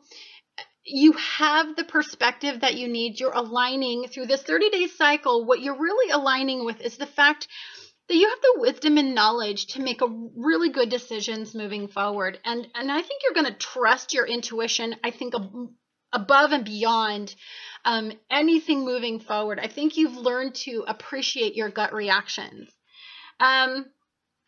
The 30-day cycle is, of course, this is the energy that leads you up. So to me, I think the energy that led up was a refusal to make a decision, to firm up something that you emotionally desire. I mean, there's a hesitation. Because, and this card, I think, is the blocked energy, or the energy that's stimulating all of this, the present, and the energy that's blocking the progressive. I don't look at it as blocking. I think it's suppressing that you don't want to make decisions anymore. And it's firming up some of the ways that you believe about yourself. You identify yourself. You identify what you're passionate about. And there's the knowledge that maybe you were working on the wrong thing. You were aligning with the wrong things. The messages are, in the past, you aligned with the wrong things. And so moving forward, you're going to be very simplistic about what you align yourself with. You're going to thoroughly think it through, a concept, before you progressively move step by step in that energy. And I love that. To me, that's maturity. This is maturity. You are maturing in a mindset. This isn't about being ego-driven and defensive and fighting for concepts and pouring a lot of energy into something that will never manifest. You are thinking it through, and you are using your intuition. And there's a lot of spirit guiding you in your choices moving forward. I believe that for some of you, the Page of Swords here is very significant. It's looking at the future. I believe that you're confident with the knowledge and the wisdom that you've attained. And I believe that there was a message, a significant message that was out of all of this reflective energy that I think that you start to understand. And I love this card. The Star card to me is very, very beautiful. It's about balance. It's about 1 foot in water, 1 foot on land. It's about, making sure that you emotionally get what you desire. It's about aligning yourself with hope, with faith, with the bigger picture. The full moon is significant for you because it really starts to push you forward into the future, and you are no longer living in the past. And that is energy that I can tell you that's very significant. Now moving forward, we have the Queen of Pentacles. The Queen of Pentacles in the advice card, she's in a reverse position. So I believe that there is something that you need to align yourself and stabilize your outcome.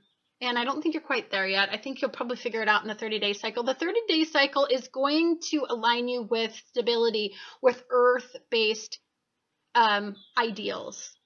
You're going to value the right things. And you're going to be humble. I don't think you're going to be this, I've got it all, you know, I'm this big old, you know, just huge, look at me type of Leo. You're humbling in this energy. You're broadening, you're opening yourself up, you're learning. You're learning that, yeah, you're a Leo, but you're the center of your universe, but you're not the center of the universe. There's lots and lots of people and lots of wonderful things to learn out there, and that yes, you're the center of your universe, but you don't get to hold a title or anything in your life, because you know how quickly it can dissipate. This card is not about celebrating. It's not about being overindulgent. It's about being simple. I believe what's very significant is this card in the as you go through the 30-day cycle, because this is about perspective. You are putting things into perspective in this full moon. And that's very, very significant. Anyhow, guys, thank you so much for watching Annette's Astrology Corner, and I look forward to talking to you guys again on the next astrological event.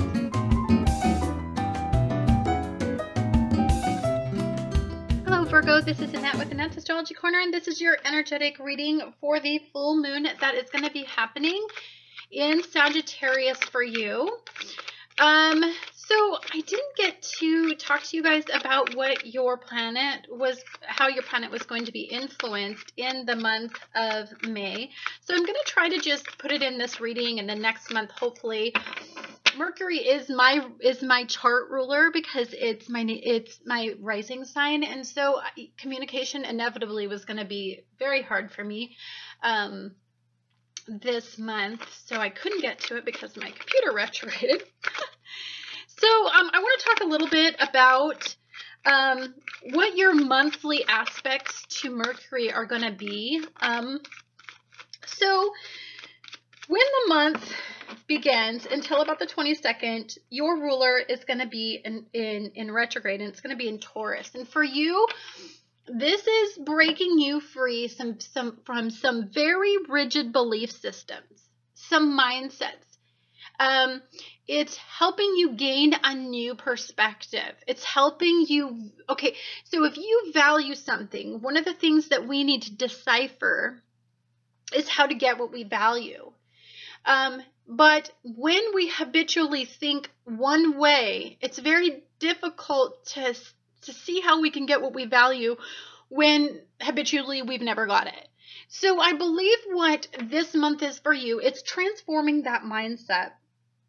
There is some beautiful, harmonious energy that is being uplifted this month. It's all grounding you. It's all about longevity, stability. It's about a new perspective, but a new perspective on how you view longevity and how you value that, especially. Now, you've always valued longevity and stability, but sometimes there's a disconnect on how we can achieve those things. I believe this is the month of clarity for you.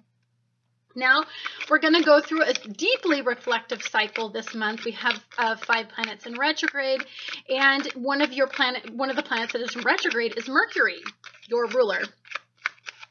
So this reflective cycle, I think, significantly points out, especially for you, how relevant cycles have been in your life, how detrimental, and how to change them for the better. I believe that some of you are going to be receiving a revelation. And that's because anytime you have a Sagittarian-based full moon, we end a perspective. We see the perspective for what it is. Our mind gets elevated, and we can see it as a whole. We can see what we do as a whole. We can disassociate, I think, emotions and hypersensitivities and the critical view that we have of that particular issue, and we can look at it from somewhat of an emotionally disconnected outlook, and we can say, wow, I never saw it that way before. It's like when you listen to a song when you were little. I knew every word to millions of songs, but I never knew what they meant until, I swear to you, like in my 30s. And then all of a sudden, when I had my heart broke a couple times, one really bad time, I really understood what a heartbreak song was. So I didn't have that perspective of what that song meant until I had been through a significant life experience. So I think for some of you, you are going through significant life experiences that are influencing the way that you view home, family, stability, longevity, what grounds you, what stabilizes you, what type of home you want, what type of lifestyle do you want, what type of unit do you identify with, what type of past programming led you to where you are right now. How do you want the end of your life to be? This is a very, very, very big picture that I'm discussing with you. And so you're going to go through a little bit of transition and mindset. So of course the new moon is all about opening up this perspective, creating that initial new perspective. And by the time you get to the full moon, it really is about moving away from past programming, with your ruler being in like a Sagittarius mindset. It's about developing a new perspective on the way that you identify what you want, what you need, what you value. And then setting expectation for that and creating rituals that support that. So this is a really, really big thinking month. And that's why I think there's so many planets in reflection, because we really cannot have any forward energy right now distracting us from what messages are out there for us to receive. You're a big receiver in this energy. More importantly, because when Jupiter moves forward and Jupiter moves forward on the 9th, and then Mercury on the 22nd moves forward, I believe those are serious levers for you. I believe that those are levers of like, what am I identifying with, and what are my perspectives on these particular issues? What do I value? What I don't? And then by the time Mercury moves forward, it's like, I am seeing this in a whole new way. And so I believe that some of the influences that are very significant to talk about is that Mercury in Taurus is going to be conjunct with the Sun in Taurus until about the 15th, which is in retrograde. So what you desired in the past is probably relevant to what you're figuring out, what you desire for the future. This reflective point is deeply, deeply desirable for you on many, many levels, because if we don't reflect on the past and karma and lessons learned, then we don't know how to develop a perspective that has some sort of balance to it. If we only consider all the pros, that's an imbalance. If we only consider all the cons, that's a balance. That's imbalance. But if we develop a sense of perspective from pros and cons, from the past and the present and the future, then I think that we can really wrap our heads around the big picture here, the significant message of this month. So for some of you, I'm going to tell you that I believe that the significant message that this month is, let's end some of the karmic cycles that you seem to habitually go in with relationships. And you know what, guys? There's no more significant relationship that you can have than the relationship with self. And I believe what you're doing is, since Jupiter is in Virgo and you are growing and awakening this sense of authentic self, and the opportunities that come into your life during this year with the North Node in Virgo as well, they are future-based energies. They are not past-based energies. You are moving away from habits, rituals, routines, poor coping methods. You're moving away from all of that because you're trying to bring forth the new sense of self that is nothing but healthy, nothing but rewarding, opportunities that support the new sense of self.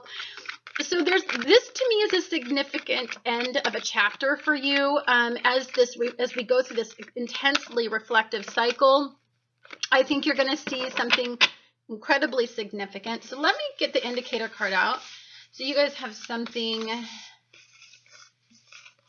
to really focus on, because it's good. Oh, this card really speaks to me, so I'm going to pull that card out. For all of you that have watched any of my tarot readings, I really look for a card that signifies the present.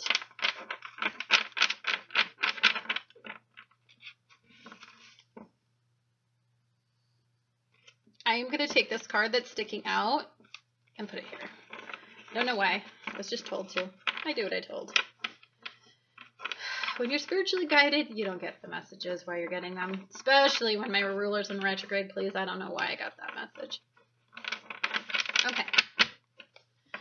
So, I'm going to turn this over. Ooh, I love that card. 8 of Cups. We've got the Page of Pentacles. We've got the 8 of Rods. We've got the 3 of Cups. Wow, lots of cups here, guys. Ooh, Strength card, nice. Temperance. Ooh, I'm loving your reading. What card's been coming up? Ooh, these cards came up in the Leo reading. A lot of these same cards came up in the Leo reading. This one, I think that one was all in the Leo reading. Okay. So this is the 30-day cycle of the moon. This is the energy that I think influences or blocks some of the present situation of the moon, the present mindset. This is definitely the energy that comes forth from the 30-day cycle, and this is the energy that leads up to it. So new moon cycle to full moon cycle is significant. I believe that what happens in the new moon directly influences the cumulative energy of the full moon. What happened in the new moon is you were trying to gain a new perspective, and it was aligning with probably taking a risk, probably looking at everything on a more, you're desiring some more personal pleasure, some personal affirmation. You're desiring to be fed a little bit. And I believe that that's opening you up. The new beginning that it created was it's opening you up to maybe, I want to move away from a deficient life, and I want to move toward a life that I can value and that I think can fulfill me in some way. By the time you get to the full moon, I believe that some of the things that you look at when you're factoring in all of that is my significant unions and partnerships. Are they supportive? Are they loving? Do I identify with them? Is my new sense of self are they going to accept this new sense of self? If not, some of you, the cumulative endings that come from that is you'll probably try to move away from the relationships that don't support you fully in the way that you feel that you deserve. Jupiter moving forward was a significant energy for you, because what that did was it really gave you a self-assurance, a confidence booster, that you're moving along and moving forward in the path. And then I think once Mercury goes direct, which is on the 22nd, I believe that you start to significantly see that the way that you are identifying with yourself and the way that you the way that you start to move forward with rituals, routines, and mindsets and habitual thought processes, they're going to be much more positive. And then I believe you're going to start to just initially attract, once you develop this sense of self and you really embrace the sense of self, and I believe that that's very highly possible. Look at this beautiful sense of self you have here. This is the outcome of after all of this hard work that you go through this 30-day cycle until the next full moon. Is what you do is you gain some more balance. Energy that's out of balance is very, very difficult to deal with. But I like this energy just seems balanced to me. It doesn't always, but one thing I like about this is here's something I noticed. To be completely nude and out, I would have to be incredibly self-confident about where I'm at in my body. So I believe that some of you guys are closer to getting comfortable you're probably setting up routines and rituals by now because Jupiter's gone direct, where I think that you're starting to align the health of the mind and the body. And you're probably setting up rituals where you're aligning your identity, your sense of self. You're fine with who you are, deficiencies and all. But I think what you're also doing is I think many of you are starting to really align yourself with what makes a Virgo. And that's this need to be like incredibly fit, incredibly sound and stable. I believe that you are really on the right track there. I like that you have one foot in the water, so there's a sense of an emotional commitment to this, as well as a grounding energy, one foot on land. I believe that this is a very balanced perspective to me. Now, this is also an Aquarius card, and Aquarius could have some significance in your life, but it's also an energy that is aligning you with, to me, this can suggest to the North Node, the future. This is the future. This is you in the future, embracing your sense of self. You don't really have any inhibitions about what you value, what you don't value, what you have to give, what you don't have to give. You're very awakened in this energy as you move forward in it. So the 30-day cycle is, because of course that was the outcome, and I have to put it over here because it's easier to see, but you're not about the party. You're not about the celebration. You're not about, I don't think you're out there selling yourself and saying, I've got all this going on, therefore I have all this to give, and everybody's on board with it. I'm feeling amazing. I don't think that's where you're at. I think this is a very reflective and a very private journey, and something that I think when we do these private journeys and we're in these reflective cycles and our energy kind of goes into like more of a reflective state, I believe what ends up happening is we start to really deeply identify with some of the emotional things we need to leave behind as we pull back. And when we move forward, the sense of self is something that I think that we start to really root in. And again, to me, this is just, I see balance in all of this because I see that, this is the moon and the sun as you're walking toward it. This suggests a great change, a significant change. I think you need to make this change. Many of you are working out. Many of you you have been trying to control what you have been indulging in, and you're doing very well. I think during the 30-day cycle, there'll be some opportunities. And then there's going to be these opportunities that you have right here you're looking at. And these opportunities that you have may make you move away from something that's what you would obviously choose in the past. But the new sense of self thinks they deserve these. And so I think there'll be a point in this 30-day cycle as you're developing this new perspective that you really are taking a look. And I think these cards are significant because they're together. So if you look at these cards as a whole, what they communicate, he's moving away from this emotional imbalance. And there is spirit guiding him to move away from something. There is something bigger on the horizon, a new perspective in Sagittarius. But it could be that something tempts you to move it back into a karmic cycle, but I believe that you now value your self-worth. And I believe that some of you are like, I don't even know if I need that anymore, period. Any version of that. Maybe what I need is to identify something else. So I believe that some of you may be here by the end of the reflective cycle, by the end of this. I believe that some of you may be here very protective, thinking things through. You might be ultra conservative with where you're putting your energy as you're establishing this sense of self. I think that for some of you, you're going to be very modest. And I don't think that's such a bad concept because what I like are these two together. In fact, what's significant about these two together is, let's see if you can get them in here, is that you're very conservative with energy because you're wanting to seek balance. You're wanting you're wanting to see the big picture. There's some clarity. There's a message. Your mind is being expanded in such a way. And if you look at these two cards as the outcome, which I think are pretty darn significant, because of course, you know, these cards, you know, are very relevant in tarot.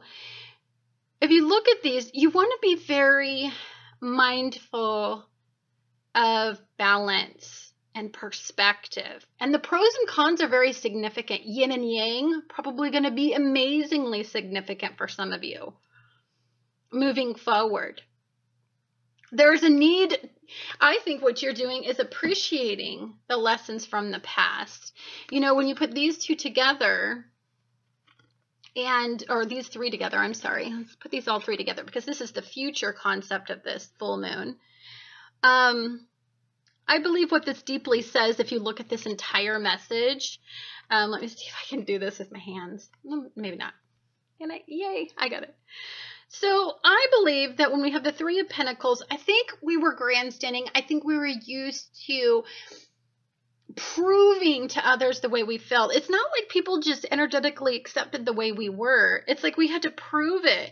And I believe the Page of Pentacles, as we went along this proving journey, I don't believe that it paid off to do that. I believe that in the past, we got stuck in settling for less than, in a concept, but we never got to see the concept progress.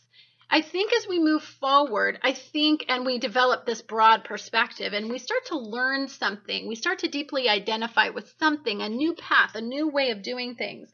As we start to align ourselves, we move ourselves away from past programming. As we start to settle some of the things that have been deficient in our lives, this goes way back to when you were a kid. I believe what you learn is that the past was very significant, but that the future is also the way to go. And to have respect for both the past and the present is very relevant for you. Anyhow, guys, beautiful, beautiful reading. You are involved in a grand earth trine your energy.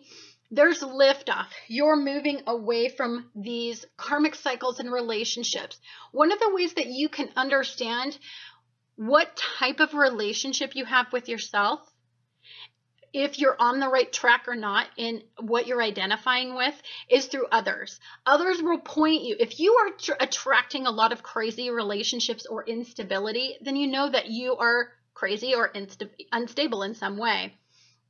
If you are attracting supportive, loving, you know, really broad-minded friends and significant partnerships and unions, then you are on the right track. Let others be your barometer to see where you're pointing and where perspectives may need to change or may need to be firmed up. Thank you so much for watching Annette's Astrology Corner, and I look forward to talking to you guys again on the next astrological event.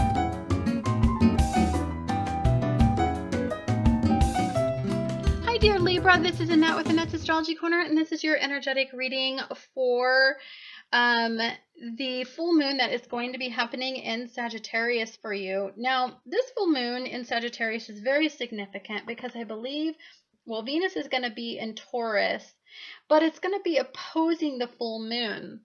So there is a belief system. There is something that you do on a daily basis, a ritual, a habit, a routine.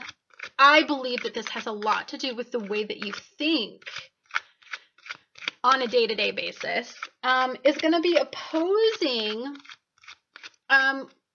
what you value on a very selfish level. So I'll give you, for instance, maybe some of you in relationships are very selfless. And so habitually what you do is you conform to what other people's mindsets are, and you suppress your own mindset on a day-to-day basis to the point to where it can actually change a mindset or make you indecisive or make you you can consider the pros and cons so much that you don't make any decisions. I believe that that is some of the problems that you have.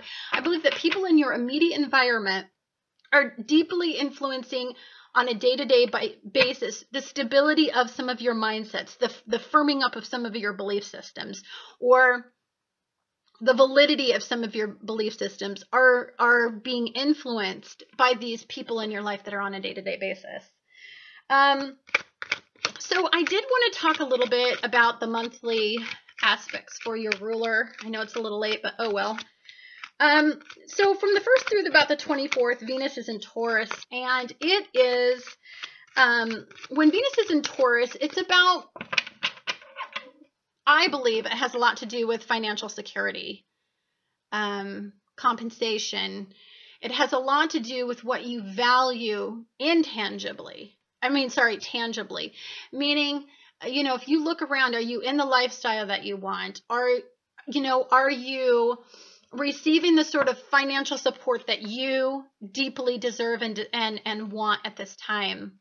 You know, is that in balance? I believe that for some of you, I believe that this has a lot to do with emotional support as well as physical support. So it could be intangible and tangible, but it definitely has something to do with the way that you value some sort of compensation. So I believe that, you know, it's hard because the way that you value something is often very logical. But I believe that there is some intimate component to this, that you desire something more. This is a deep yearning for something, and it significantly needs to change. I believe that on the new moon there was a significant message. Your ruler was involved in a grand earth trine, which is involved in this beautiful upflow of energy, harmonious flow of energy. And so what that meant to you is, I believe that there was a mindset, a routine, a ritual that you're moving away from, that you know no longer serves you, because you want something. And this want is turning into a need. It's almost like you want something bad enough, you need it. And I believe that's where you're at, is you're at that point of needing. I believe that on the 13th, when Venus in Taurus aligns with Mercury in Taurus, I believe there's a revelation point. I believe that's definitely a significant day for you. You really honestly align your thoughts with what you desire on a very intimate personal level, because that's your ruler. And, you know, there's a pull to the past. There's a significant message that will come off of that day, I guarantee you. A past-based clarity about the fact that maybe you settle, maybe in relationships you settle, maybe in unions and partnerships you settle, maybe in your most deeply intimate relationships you settle for something that doesn't actually give you what you want. So you probably need to end that mindset. You need to end that cycle that no longer serves you, and you need to begin again doing things a little different. So I believe that there's a significant message that happens when your ruler is conjunct the sun the entire month. You're getting down to what your heart desires. And when you've got so much energy in regeneration, rebirth, the end of something, and the regeneration of new energy, the new hope, the rebirth, I believe that what you desire drastically needs to change. Something significant to you. It could be the way that it's definitely in something that you deeply value. Like a significant relationship, partnership, union. It could be an intimate relationship. It could be a way that you're, again, compensated in some way. It could be in the way that you value even any of those areas. Like maybe you were driven to be in relationships because they were wealthy and they could give you the lifestyle that you wanted. And maybe what you're figuring out is that those relationships are deficient. What you really desire is to be deeply intimate with somebody, and maybe it doesn't have to go off of what they have. It can go off of what you guys can build together as a union, as a partnership. That card just flipped out. We can just take a look. Ooh, that is very significant. Talk about regeneration, rebirth. Talk about transformation. This is the sign of death. I mean, this is the card of death. It's ending and beginning. This is the Taurus new moon beginning. And this is the end, Sagittarius, of a mindset, of a belief system, of a way that you do things, of a process, of the way that you align a perspective. It's the end of that, so you can get what you want. Very significant card to have kind of jump out of the deck. Very significant message. So I'm going to shuffle once again just because that did jump out. Okay, I'm not going to do it again, even though, oh, again, new beginning. Just kind of like reinforcing. Boy, you have it's almost like start over energy. Maybe some of you are starting over. Maybe that's the point of that. The end is the beginning. For some of you, that could be very much what this is saying. Oop, this card really speaks to me. Page of Swords. Significant because it can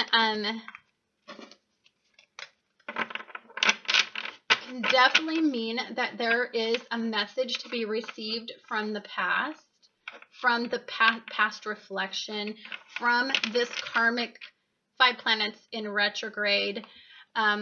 Actually, the next day, Mercury goes direct. And so the past, maybe once the 22nd rolls around, I believe you thought you were clear, but there is some sort of information that comes in. I believe that in this card, what it says to me is you're holding back. And maybe moving forward, you're going to release this information that you're holding on to at this present moment. Let's see here. This card keeps coming up for everybody. So does this one.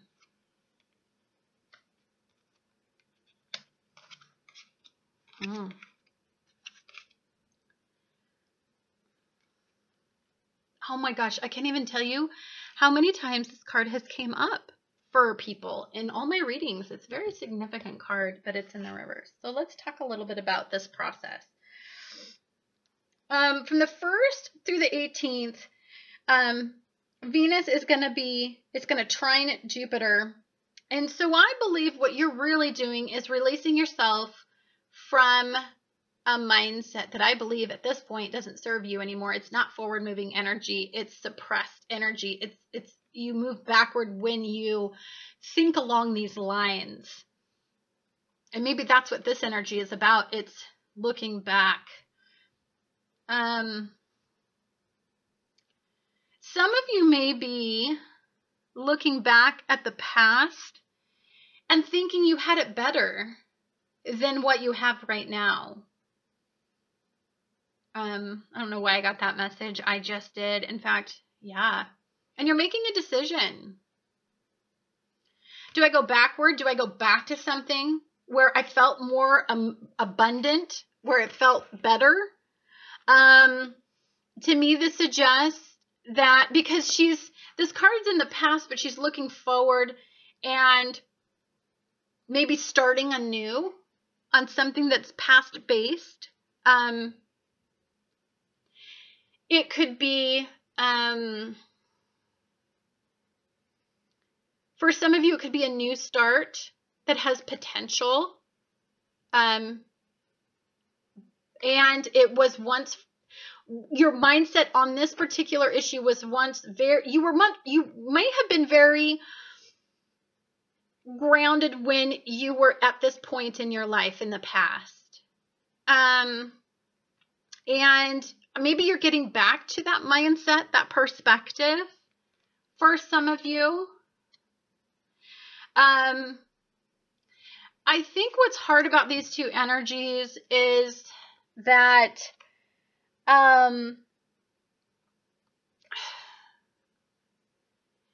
your mindset about your life is you're holding on to something firmly. What I think is happening, because this is pointing toward the past and it's blocking the present energy, you want to hold on to it so much so that you're not coming full circle in this karmic lesson.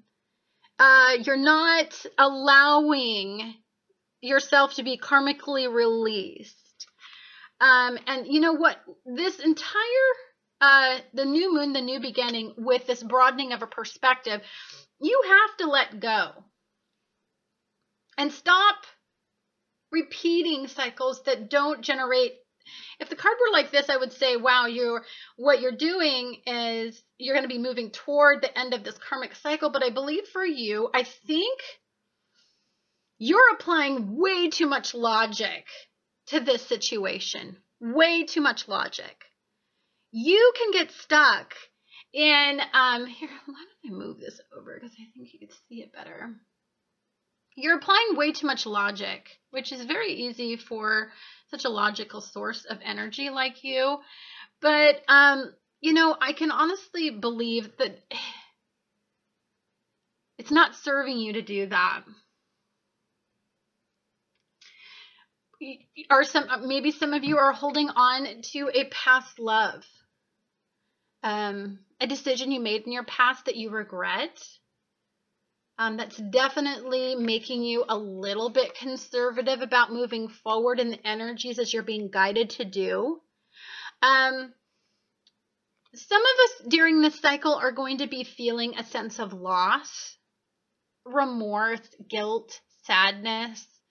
It'll make you somewhat protective, and it'll make you make a different type of decision, especially if it's a fear-based decision. So here's what's happening.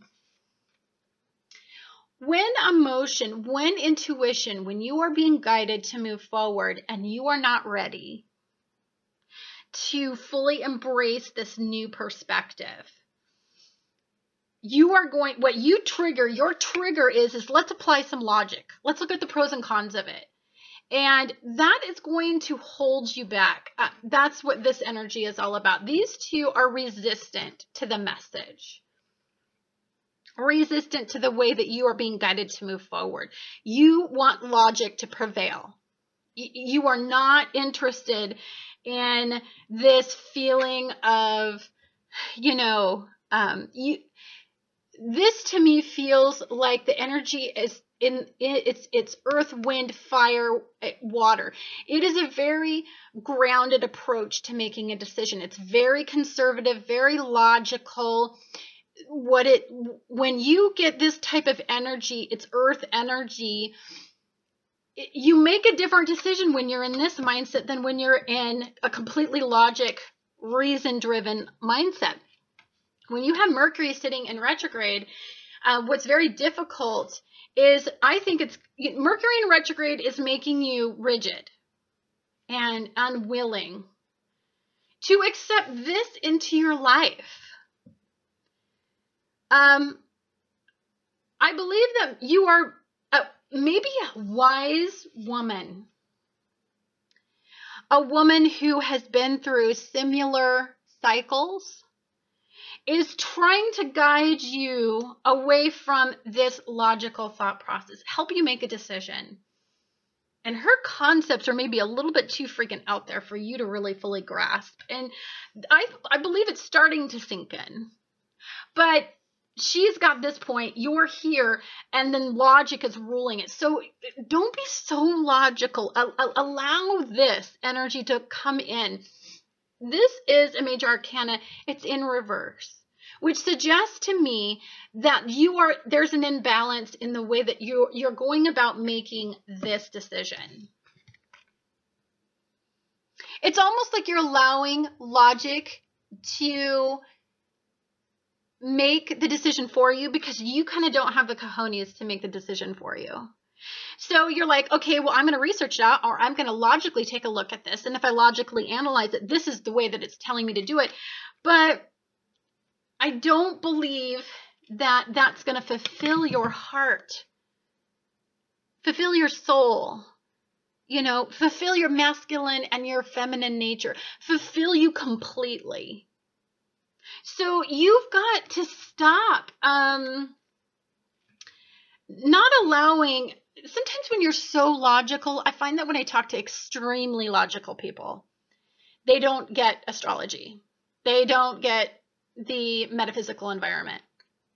There's no logic that supports it. And I beg to differ because I've been studying it for years and I've been tracking trends. So there is a logic to it, but there's not enough really concrete resources out there for logic-minded people to really trust this type of science. And so I believe that's where some of you are at. Now, one thing that I am completely enchanted and really love to see about this is that this full moon is going to be sextiled. Your ruler is going to be sextiled by Chiron, which is all about releasing you from habitually using logic over intuition and what you're being guided to do and what your soul is telling you, and it's to bring forth the confidence in the spirit of faith and the belief system that there's more. Look at the energy in the advice cards. You are to contemplate every aspect of a decision. Are you passionate?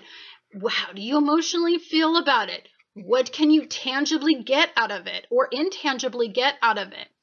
And what type of logic supports this? You are to consider all aspects of this decision. And then as you move forward, as you're not blinded by this energy that where you're choosing to be blinded by, it's choosing to be in a state of indecision. Look at the energy that comes out of it in the 30-day cycle. You make a decision and the decision is destined. It's fated. It's beautiful. If you really embrace what this message is of this beautiful full moon, new moon cycle, this amazing month full of an earth trine that's being really influenced by karma and pushing you away from karma, you get to be released. And you get to feel like you are raising your energy level. You are raising your energy level in a more ordained fashion, in a higher vibration, than lowering your energy into these cycles that no longer serve you. When we're in a Sagittarius mindset, it is a big, big, broad process.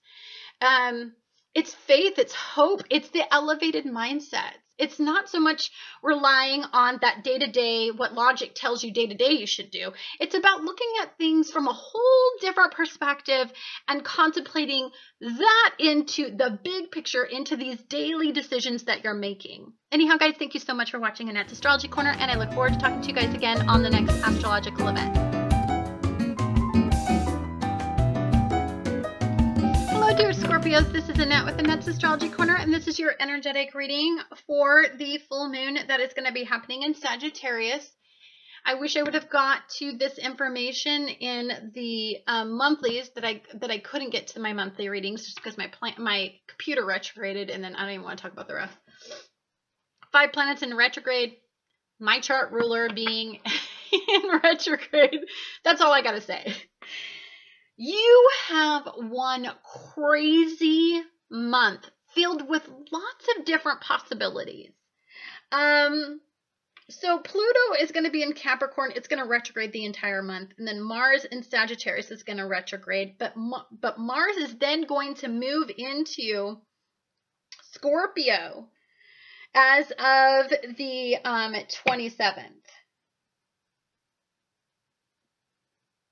And so we go from your ruler, which is conjunct with Saturn.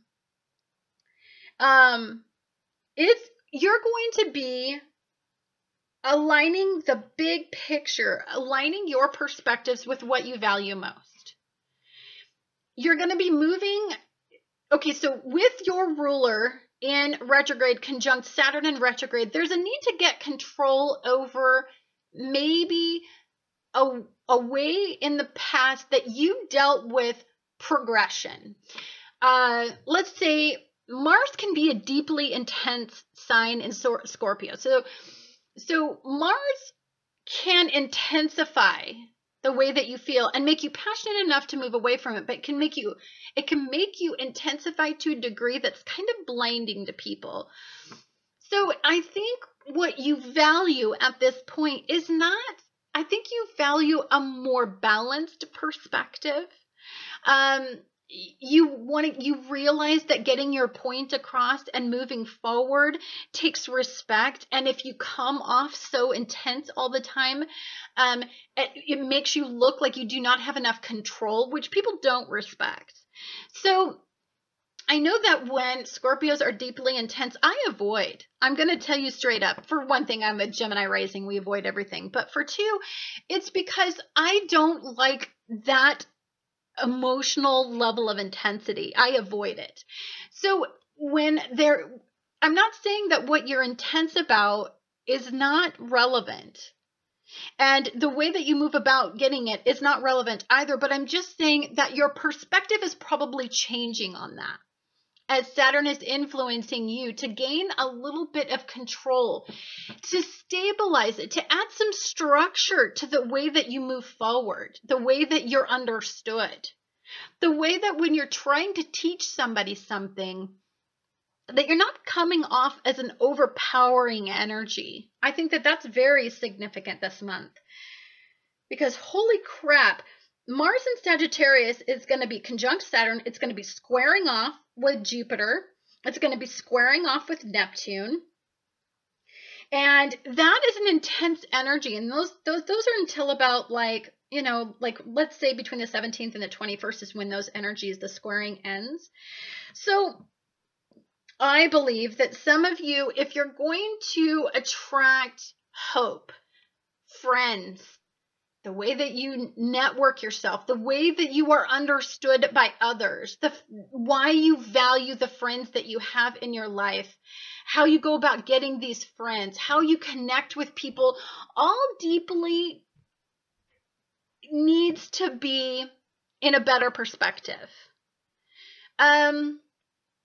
You need to attract people that's going to broaden your mindsets, not just keep habitually attracting the same people that intensify situations. So this is about opening you up to different types of friends, social networks, opportunities, and aligning you with a different hope. Because I think when we do that, that allows us to grow. And I believe that if we habitually attract these same situations over and over again, because we refuse to let go of our particular perspective or mindset, I believe that we habitually just are like little hamsters on a wheel. We run around doing the same thing over and over again. And I believe that what Neptune squaring off with Saturn and Mars is teaching you is that when you lose control, or when you appear to lose control, the respect is lost as well. And you're trying to gain a level, you're trying to get to a level in your life where you're understood better. And because you're such a deeply passionate, intense soul, many people don't understand that. So what you need to do is to speak on all different types of levels. And for you to do that, you have to attract all different types of levels. You can't just align with the people that understand that intense soul. No, you need lots of different types of perspectives right now to really find that middle of like where you're developing your perspective. Another energy that's incredibly significant is that Pluto, your other ruler, is involved in this really harmonious flow of energy that has been pushed by Neptune away from stagnant mindsets. And you're taking a risk. For some of you, you're taking a risk in how you stabilize your environment, how you seek power. For some of you, you could be going back to school. Maybe here's a way that I could describe it. For some of you, it could be the decision to go back to school, to elevate your mind, to get a better job so that you can have a stable outcome on your own and gain some personal power doing that. So for some of you, it's mindsets like that. There's an amazing amount of intensity around taking a risk. And for some of you, this is in your unions, your bonds, and your closest relationships. This has to do with some of the people that you meet initially. It's about the risk involved with emotionally investing in anything. It's about maybe developing a different mindset that creatively comes up with a solution and being able to embrace it and being able to let it ground you are grounding your energy. What you're doing is not being so extremely intense. You're still passionate, you always will be, but you're going to be able to deliver that message in such a way that it is perceived by people who don't know you a lot better. And I believe that you gain a lot of personal power in that, and control and recognition. And you become a stable source for people, an authority, somebody that somebody goes to for wisdom. And I believe that that's very, very important to you, as you consider yourself a very enlightened soul on just about every level. So let me tell you how this full moon is going to affect you. Just going to shuffle this one more time. Okay. I'm going to just find a card that speaks to me in some way about this one does right here. 3 of Wands.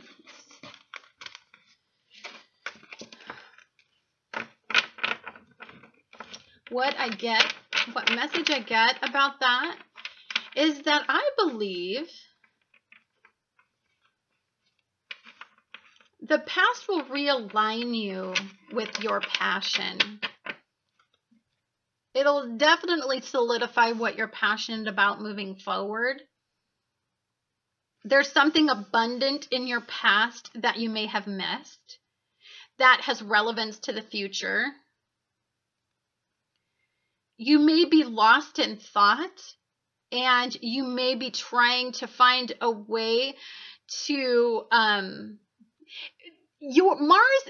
the planet of passion, and Wands are passion, is in reverse. So this card definitely is Mars in reverse for sure.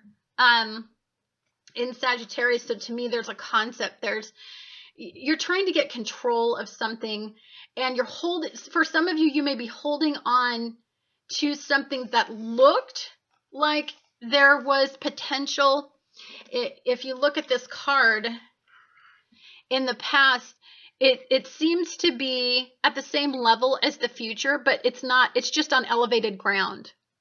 So what you're holding on to, this past concept, this past perception of this concept, is really an illusion. It is not as significant as what is in the future. It's definitely not, because it's on elevated ground. So some of you may be remembering things in a light that they were not, because we have this reflective cycle. Well, and it's making you very indecisive for sure. Wow. This comes up in almost every reading, the Page of Swords. Oh, and the Magician is coming up again. That's very significant. God, so is the Page of Wands.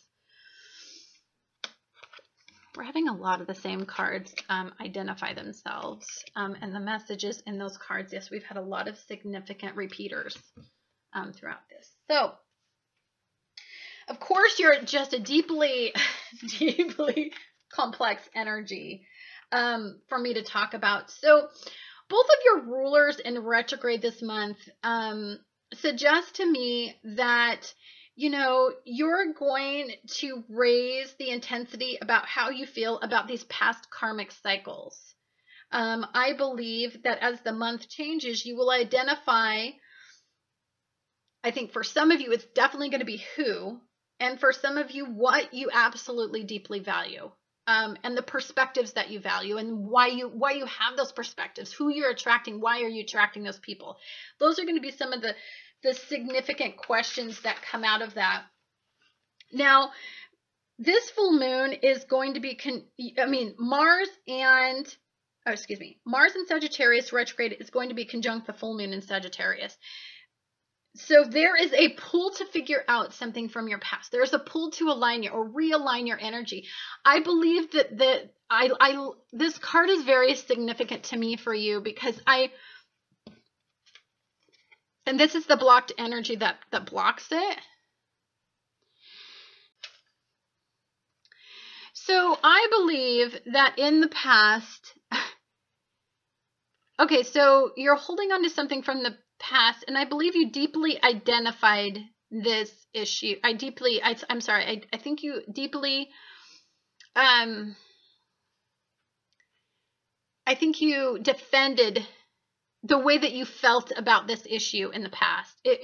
You want it to be this way. And so against all this advice, against all of these other people who love you and care about you and deeply are passionate about you, you are fighting against them because you are holding on to this issue from your past. And I believe that you think, I think you're standing in your own way of progression. That could be the whole Mars and Saturn conjunct this full moon. Is I definitely believe you're so stuck and regimented and refuse to let go of something in the past that it's controlling your choices for the future. And I think that that's extremely unfortunate, because I believe that some of the energy that led up to that was that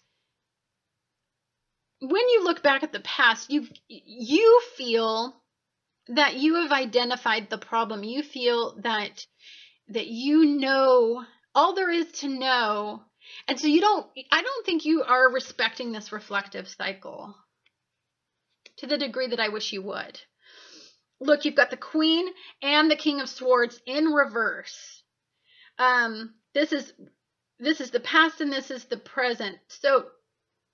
Or this is the outcome. I believe that you're logically looking at something that I believe requires more than logic and more than passion. I don't care how deeply you identify with whatever you're standing up to defend, whatever you're holding on to, it no longer serves you.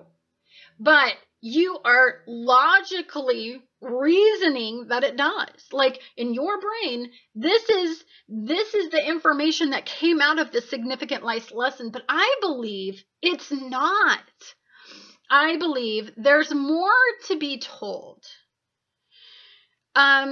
What is very significant to me, next to Mars and Saturn conjunct and being in reverse, what you're passionate, I believe, is that there's something very significant to consider beyond what you're passionate about, beyond logic. There are all of these things to consider. And I believe out of that, if you could consider every aspect of this issue, if you could consider the passion, if you could consider the emotional investment, if you could consider what you get out of it, what you want out of it, what is intangible, how strong, how stable is what you're clinging to, and then support that with some logic, I believe there's a new perspective. The birth of a new perspective is very significant from that. And I believe that as you go through this mindset, what I believe is significant is that you probably will realign the way that you move forward and create stability. I believe this card's in reverse. It suggests the end of a cycle, but I think it suggests the end of a cycle that no longer serves you. The end of a cycle that as you move forward, you're going to move away from aligning yourself. You know, I believe that many of us we have the ability, especially with Pluto, in this harmonious flow of energy, creating all this beautiful energy in your life. And then we have Mars, conjunct with Sagittarius, and it's squaring off, it's resisting. There are two paths you can easily choose. And whichever one you align with is completely your choice. This is a choice. We're choosing. We're making choices here. The idea, the initial thing that inspires us to make this decision is the energy we choose. You choose the energy you align with. Do you align with Mars? what you're passionate about, what you deeply identify, you know, that intensity. My guess is that's not the energy to be aligning yourself with, because it will make you very foolhardy. Now, are you going to karmically learn a lesson from doing that? Absolutely.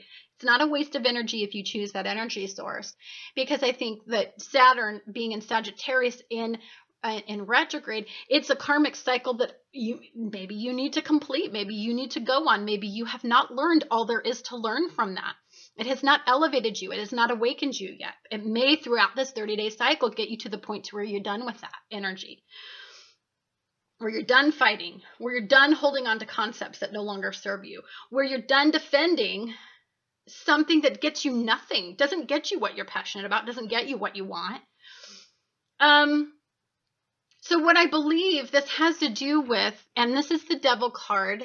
The Devil card is upright. So to me, in reverse, it's in a much better position. Upright to me suggests that you are choosing to hold on to something that no longer serves you. For many, I believe some of you are going to align with the Mars and Saturn lesson throughout this. And so what's going to be expanded, I think for those that do that, is I think what's going to be expanded is the fact that you need to take a risk and do something different to change your karmic outcome. And I think that a significant relationship, partnership, union, somebody you respect, has some very good ideas about how to do that. This is a well-rounded soul, a very wise soul.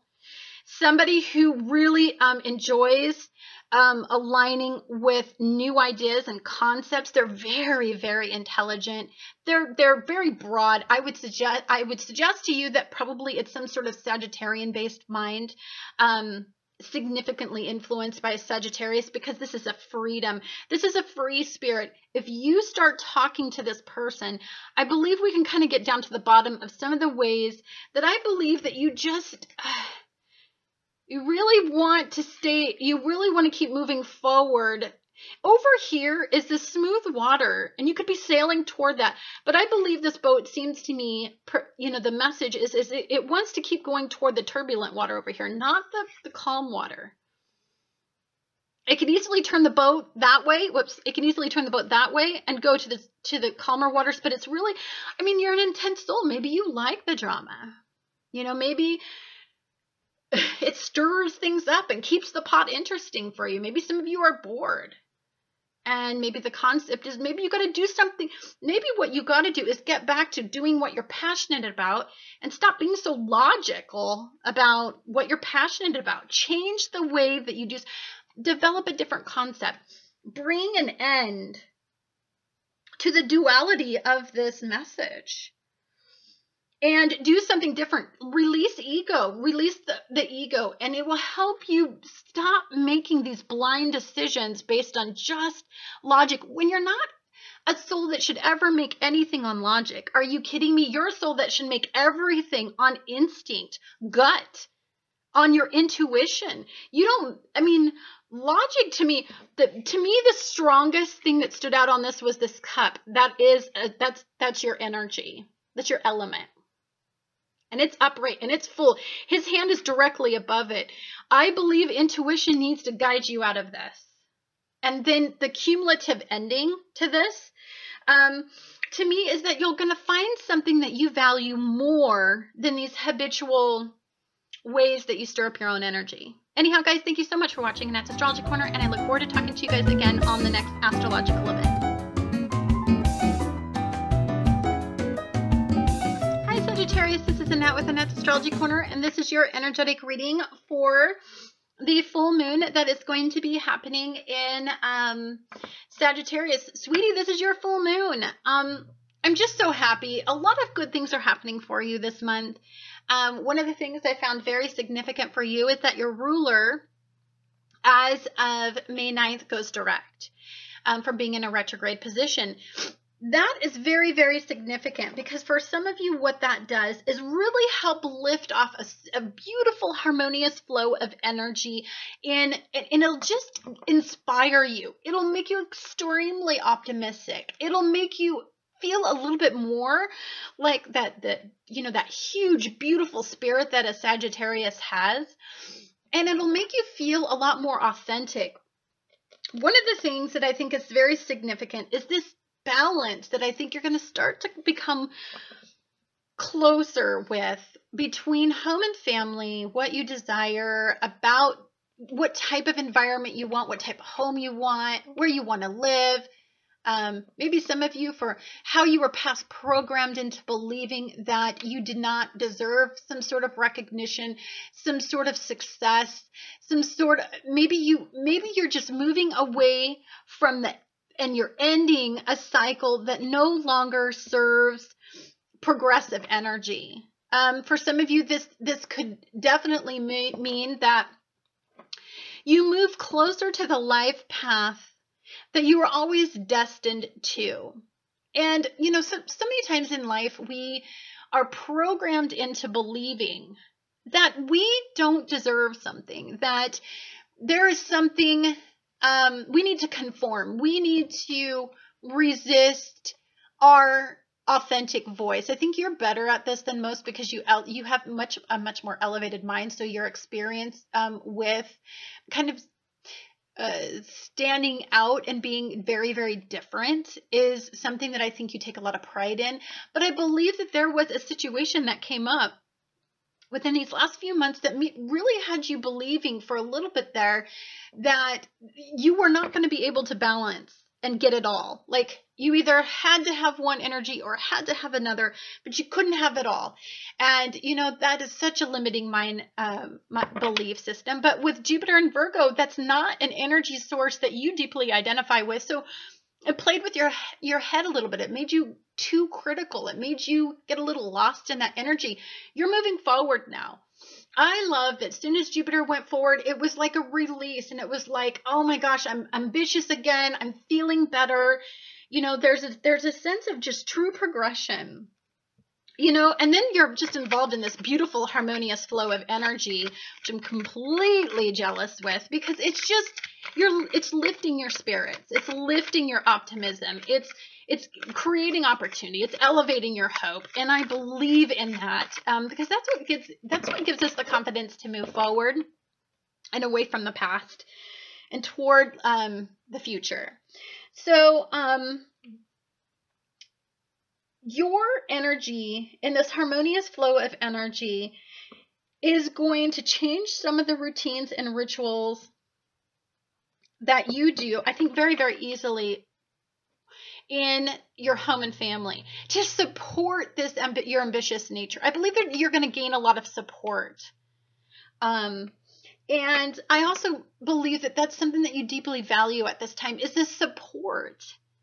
It's not that you need people to feel good, but that you need to feel valued, and you need for people to support and to see and to recognize how much dedication and hard work it takes to get to the level that you are.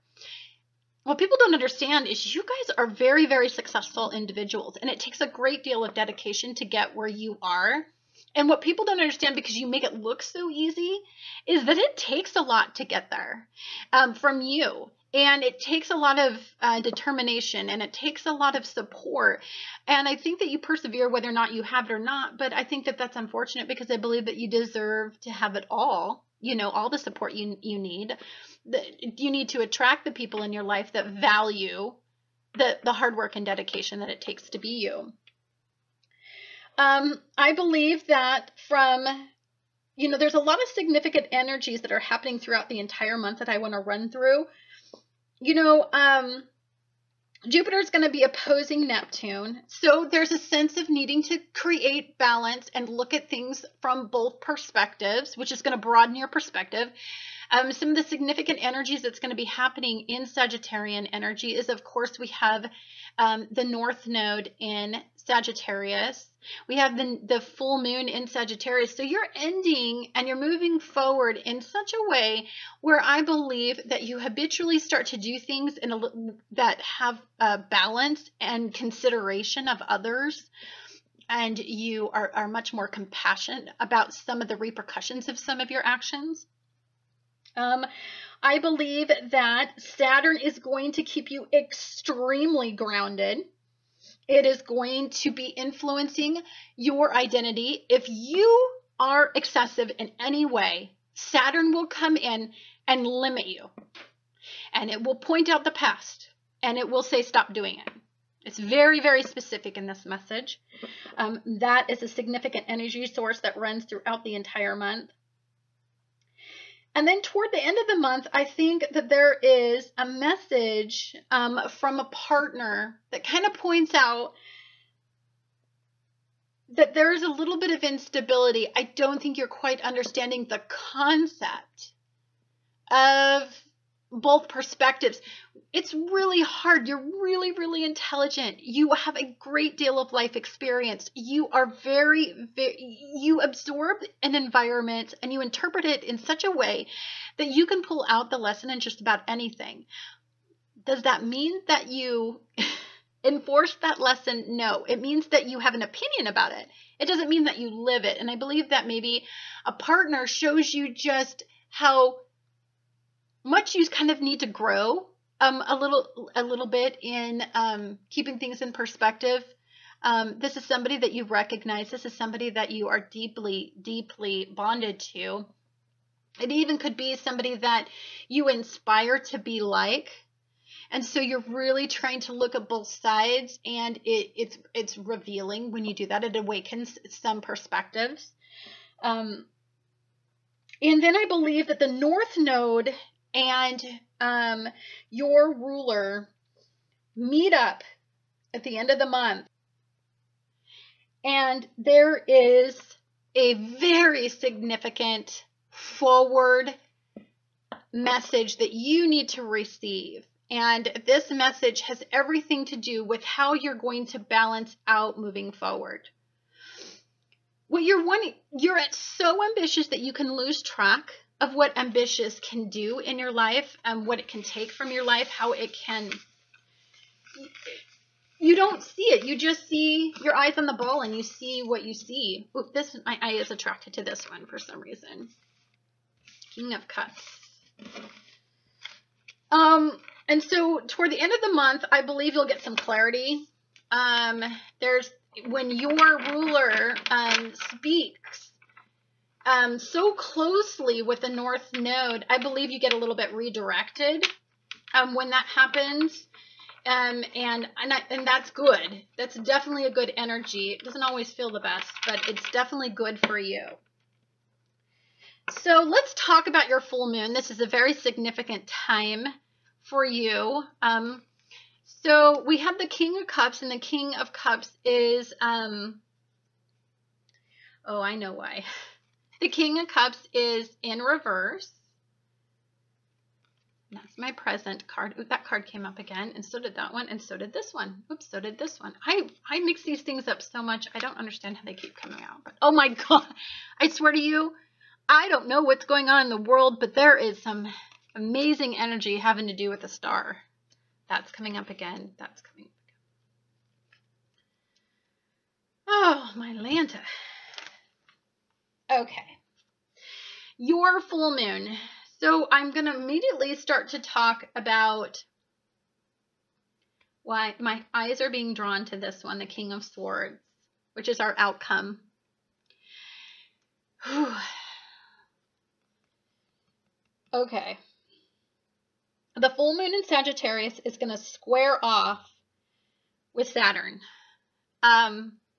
Your full moon is going to try to expand you in such a way that you're going to have some emotion, you're going to have some logical resistance to how you're being expanded, what you're being guided to change.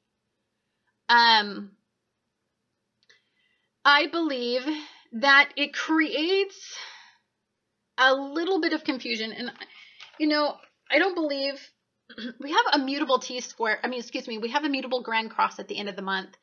At the time of the full moon, we have Mercury in retrograde, and then the day after it goes forward, it goes direct. I believe that I feel like you're just stuck. You think you've learned something. You think you were elevated. You think you know all you need to know. And you get so opinionated and so hard-headed, and you get so stuck in just ritualistic thinking. And you'll just defend something, whether or not you're aligned to do so or not, just because that your opinion deeply aligns with the way that you're thinking. And I'm thinking that you're not seeing the big picture. There's an emotional issue, the King of Cups. There's some wisdom about an emotional issue that I don't think that you're quite grasping a hold of. And that could be that Neptune right now is in Pisces, and it's opposing your ruler as well, which is in this full moon. So what I deeply believe is that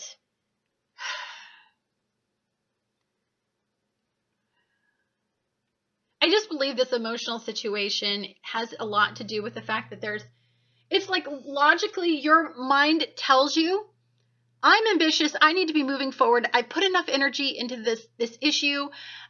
You know what? This isn't logical anymore. It's emotional. It's just, I'm not willing to dedicate any more of my energy to this emotionally drawn out situation.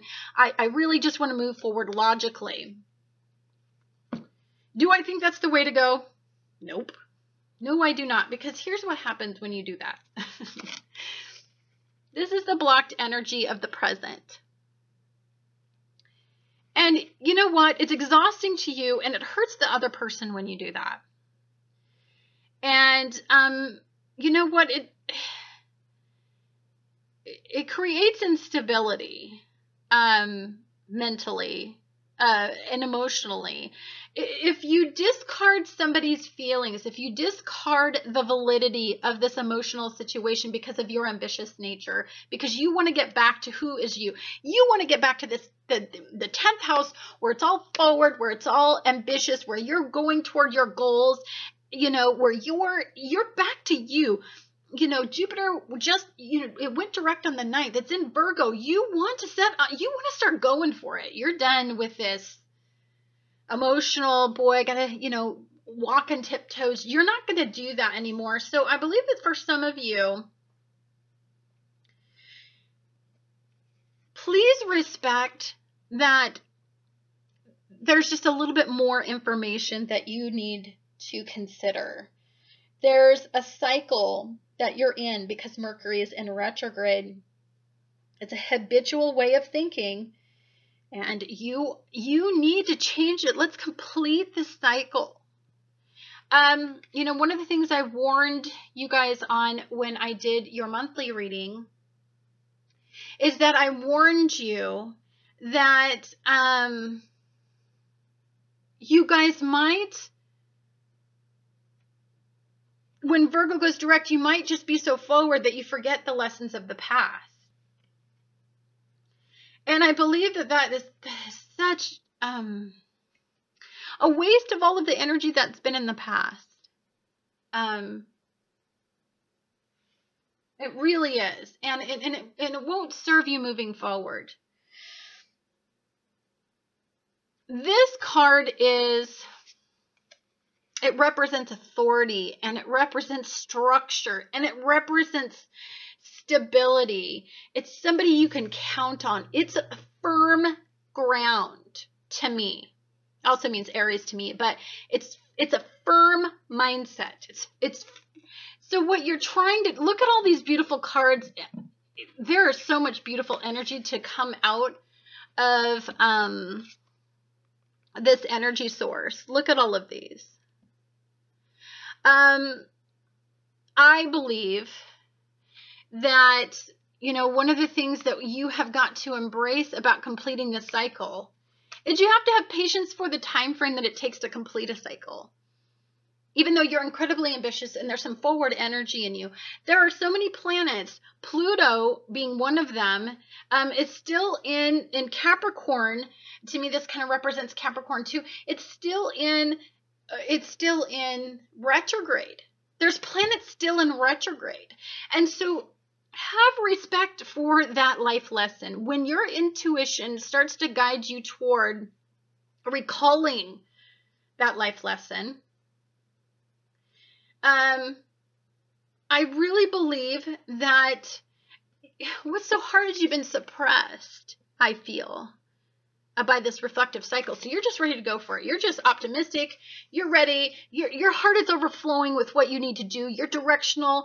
Everything you do is passion. Everything you do is just filled with the best that life has to offer. Your intentions are the best here. But if you're not careful, you'll repeat the past cycles of coming off too strong, of not learning the entire lesson, of not learning the consequences of some of the actions that you're taking. Some of the things that you're saying, maybe you don't consider the consequences before they come out of your mouth, and they unintentionally hurt people.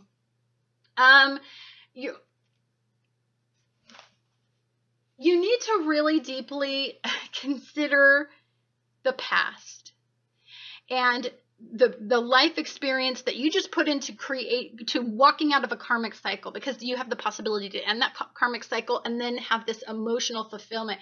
This emotional issue deeply gets regenerated here. So there's growth here.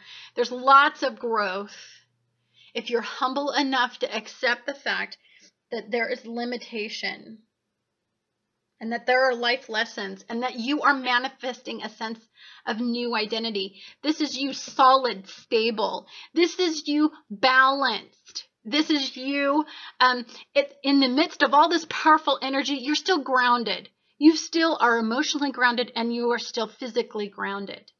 You know what? You're not this extravagant soul here. You see the value in a small harvest as much as a bountiful harvest. You have to embrace this entire lesson for this full moon to really expand your potential and to really allow you to be a soul, and for people to identify you with the same amount of energy that you identify yourself with. And during that process, you are going to find that your energy is just magnificent. It's beautiful looking at it. It looks like a lot of contention, but it's just because you're a little bit too ambitious right now, and there's still planets in retrograde, so just be mindful of that. Anyhow, guys, thank you so much for watching Annette's Astrology Corner, and I look forward to talking to you guys again on the next astrological event.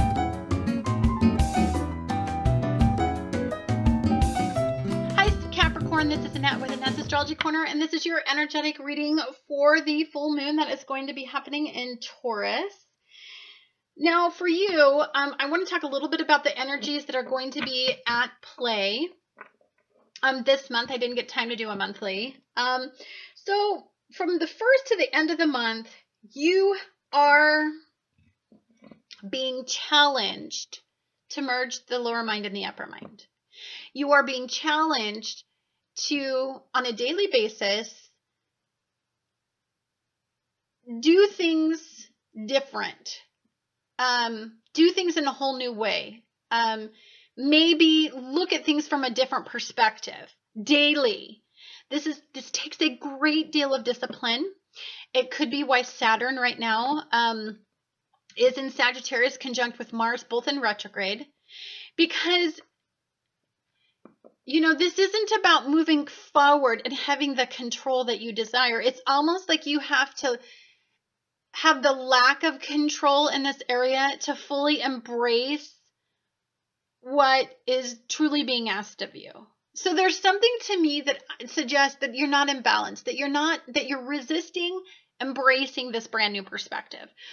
It's like you are paying attention to the daily details, tasks, and you're very detail oriented, but you're not seeing the big picture. And I think that many of you will resist this cycle. And so then what happens is you're involved in this mutable T-square that makes your energy somewhat unstable, which you do not do. You do not do instability. You are a person who desires control and stability. But there is a sense of something out of balance, so much so that it's actually redirecting your thoughts to pay attention to it. 5 planets in retrograde, I definitely believe that the past is very significant. a past pattern, a past cycle. I believe that our thoughts often are influenced by our significant life experiences. So for some of us, some of these life experiences, especially if they're past based, are forming some perspectives that I don't think serve the future. So you're being challenged to release, to broaden that perspective and to take a look at it from a different angle. I think that's very significant. From the 12th through the 29th, Saturn, which is in retrograde, is going to be conjunct Venus in Taurus and Venus in Gemini. So to me, this heart-based issue, there's an imbalance in. There's a way that you think about something that, to me, there's an excessive tendency to it. And there's a need to get control of that excessive tendency. It could be obsessive. It could be that you feel very possessive of something to try to control it, to try to keep it contained. For some of you to feel comfortable. There's an imbalance in that perspective for sure. For some of you, this is an excessive focus on superficial desires. And there's not enough of taking a look at the big picture of what you emotionally desire, the intangible as well as the tangible. I think that that's very significant. When the energy switches over to Venus and Gemini, what I believe you begin to understand is the yin and the yang of the situation, the pro and the con, the black and the white of the situation. You're not a gray person. You're a black and white, but there's a gray issue that you need to develop a respect for the fact that gray, being decisive and you get caught in a gray mentality, actually is going to help you release you from this rigid cycle, this black and white indecision. I can't say that I don't understand this, because I'm very black and white about what I value, who I value, because I think Capricorn's in my second house. Oh, that card spoke to me. Oh, that came up again. And the card spoke to me in such a way, I'm sorry, when I get caught in a black and white mindset, which I spent many years trying to find the appeal of gray mindsets,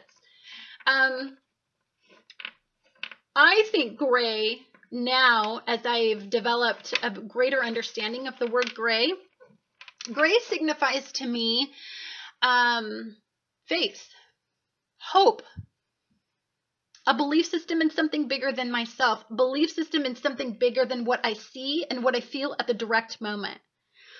And the feeling of it'll work its way out. It'll manifest what it's supposed to manifest. I don't need to understand it right now. That's really significant. Gray is a very healthy mindset. Of course, some people are so gray that they never make a decision that'll never be used. So don't worry about embracing gray as a mindset. Magician. Oh, these cards. I like that card, but reverse. Wow, our balance cards are in significant reverse. Okay. I know I'm going to need to pull these over. Didn't even know I just did that.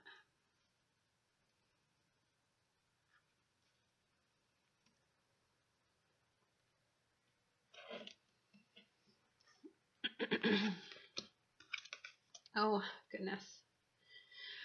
Okay, you have quite the reading, and why wouldn't you? You're an immutable T-square. Ooh, okay. So the new moon, when we read the new moon cycle, it was about taking a risk. It was about embracing the word risk. It's about understanding what it's like to completely change a concept. It was about taking a risk intellectually, moving away from something in your mind that no longer serves you. It's about merging the lower mind and the elevated mind, and looking at your life on a day-to-day level from a different perspective. How can I fine-tune some of these areas in my life, these rituals, these things I do in my life on a daily basis? And it was met with quincunx. So it was, you are rigid. You do not want to risk. There's no risk at all right now. You're not willing. And I believe that you're being guided to open your mind up in this way. The full moon cycle then opens you up to individuating your mind a little bit. So stop seeking comfort in control, but allowing the unexpected to create a little instability that will put you on the right track. I don't believe that this is going to be like, wow, it's just an unstable energy source and I'm just being tossed about, although some of you could feel that way. I deeply feel, I can't even tell you how much I feel. I feel the Hierophant and the Chariot, the Devil, are all major arcanas and they're all in reverse. These cards are significant because they say to me balance. And you are at an imbalance. The Chariot card, you are not in control. You're not in control of the direction that you're going in right now. Something habitually is in control of you. A mindset, a ritual you learned probably from a child is in control of you. You're not in control of it. And that's very sad because then logic,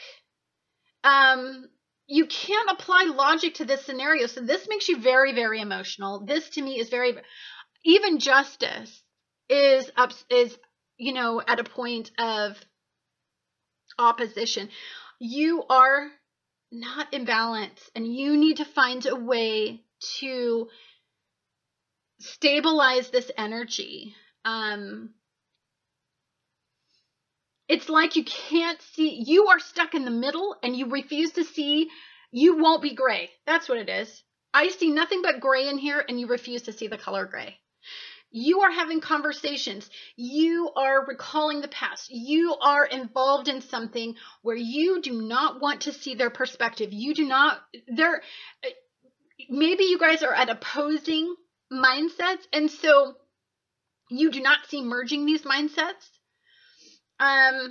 You are firm that you want to stay there and you don't want to release this. I really believe that for some of you to really pull your energy out of this and for you to really understand, I see childhood here. Okay. So this is the present card, and this is the card that kind of blocks the energy source. So looking back, some of you are looking back. Some of you are idealizing the past. And what you have presently is not as bountiful, I guess. There's not as pleasing to you as what you had in the past. And I believe that, I think there's like an emotional deficiency with this card in reverse when it has to do, to me, this has to do with your childhood and there was an emotional deficiency in your childhood. Maybe you overcompensate and you put a lot of hard work and you work and you work and you work and you work and you work. And I just believe that you're a workaholic. Maybe the imbalance is just you're a complete workaholic. And, it's generating such a little result right now. That I believe that you need to, what I believe that you are being guided to see. Wow. I believe some of you aren't coping well. Emotionally, you're not coping well with this situation. And, you know, when you have this much work going on in what goes on in the depths of your mind and behind the scenes, and the work, the endless amount of work that you pour into something that nobody recognizes, there's an emotional unfulfillment. There is a yearning for an emotional component, for more emotional prosperity. And so I think you're feeling very misunderstood emotionally. I think that you're an intense soul right now, for sure. I believe that, you know, the Queen of Cups would suggest normally that she is guiding others. She is a firm source of an emotional support, but this isn't a firm source of emotional support. Every one of the advice cards are in reverse. The advice that I'm being guided to give you is to think in a new way and to emotionally align with this new way of thinking, because I believe that if we have enough emotional motivation, we can get ourselves out of this habitual routine where we are not we're not seeing something that we should. So have a more youthful mindset, a more open mindset, because, you know, it's like you're a child in this energy. And many of you, what may be happening is, so we have all these energies that have been in past-based energies. Maybe this is bringing forth a lot of things that have bubbled up that I don't think you've worked through from your past. And so you've stuck to these rigid and firm mindsets because that's, you know, it used to provide you some source of stability, but I'm telling you right now, it's absolutely not. So we've got this 30-day cycle moving forward. I mean, we've got the energy that we move forward with and what we pull out of this energy source. And one of the things that I think that we learn is, oh God, you are so stubborn in this card. I believe that you're starting to see the light. I believe you got some more work to do for sure. But I believe that you're taking all this knowledge and you're trying to hide from what you see. But you see it. It's there. And it does start to generate some ideas about how to resolve some of these issues. And I believe what it takes is a great deal of balance to do this. So I believe that some of you might want to seek somebody who understands the world of gray that you deeply identify with and respect.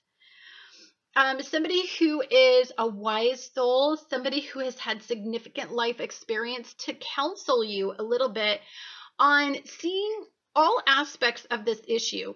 The passion, you know, the heart that you pour into something, you know, this issue, the emotional consequence, emotional investment, you know, the heart, the love that you can gain from this, the knowledge that supports it, and then the way to receive compensation intangibly, tangibly. Here's what happens toward the end of the month for you. We have a mutable grand cross, and this mutable grand cross, your ruler's involved in.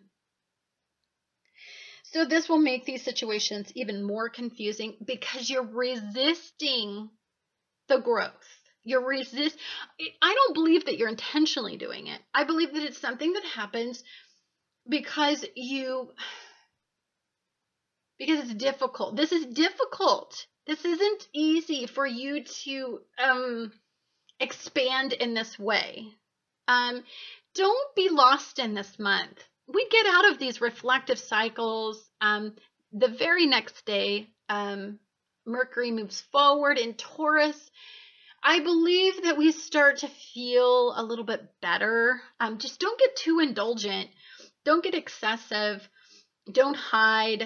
Those are all bad things to do with this type of energy. It will lower your vibration and you will spiral toward the end of the month in that mutable grand cross that we're going to have. Anyhow, guys, thank you so much for watching Annette's Astrology Corner, and I look forward to talking to you guys again on the next astrological event.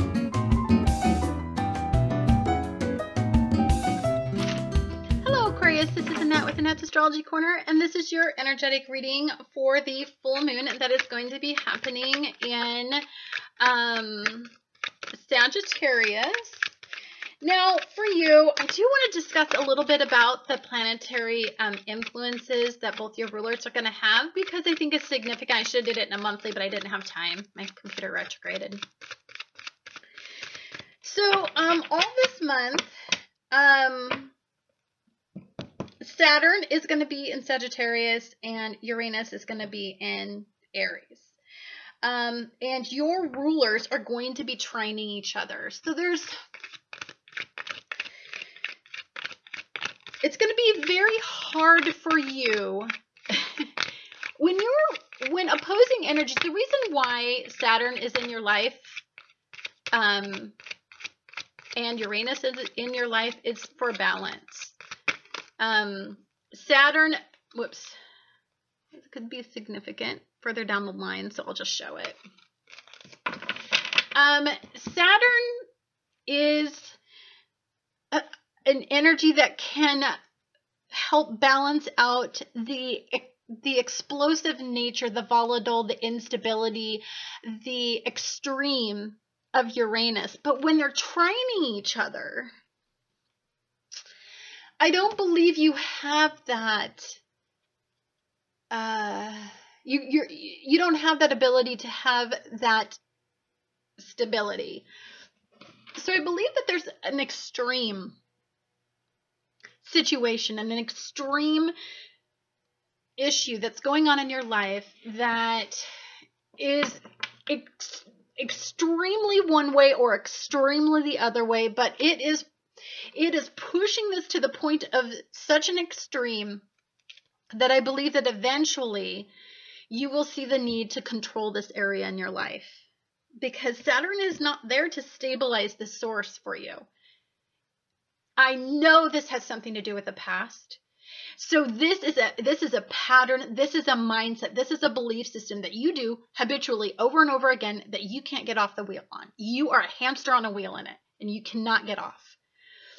Or you are, if it's a flip side, it could be that you are constantly being inundated with this lesson over and over again that you can't seem to fully understand. Why you keep going through something, why you keep allowing that energy in your life. I believe that it's also very significant that Uranus in Aries is going to be squaring off with Pluto in Capricorn.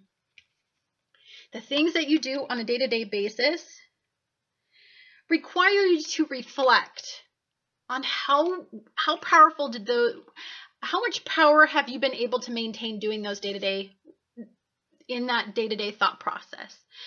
Meaning there's some sort of habitual way that you think and you react on daily that in some way, I believe, doesn't allow you to stay empowered in your life, or doesn't allow you to maintain stability.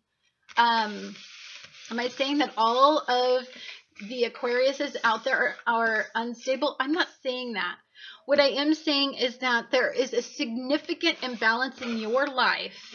There is an extreme that requires you to broaden your perspective about and take a look at how to stabilize that and how to ground that energy source.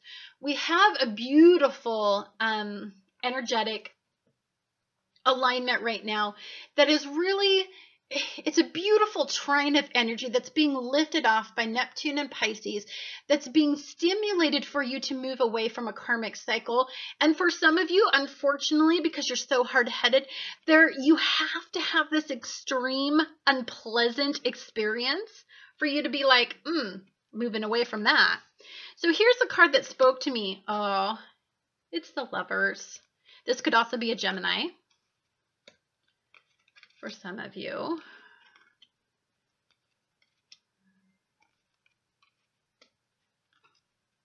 Okay, let's see.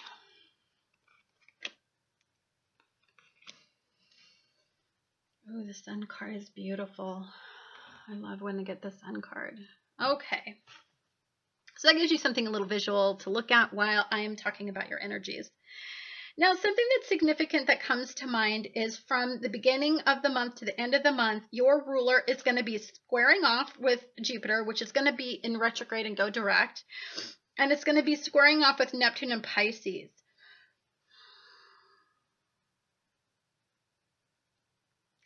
I believe that you are aligning with hope, or you are wanting something that you need to change. You need to change the desire to attain that. Or you need to be very realistic about something, or you need to become much more detail oriented in why you want something. I believe, and I believed this for some time after dealing with your energy source for some time, I believed that you developed a thought process based on some form of acceptance of friends, of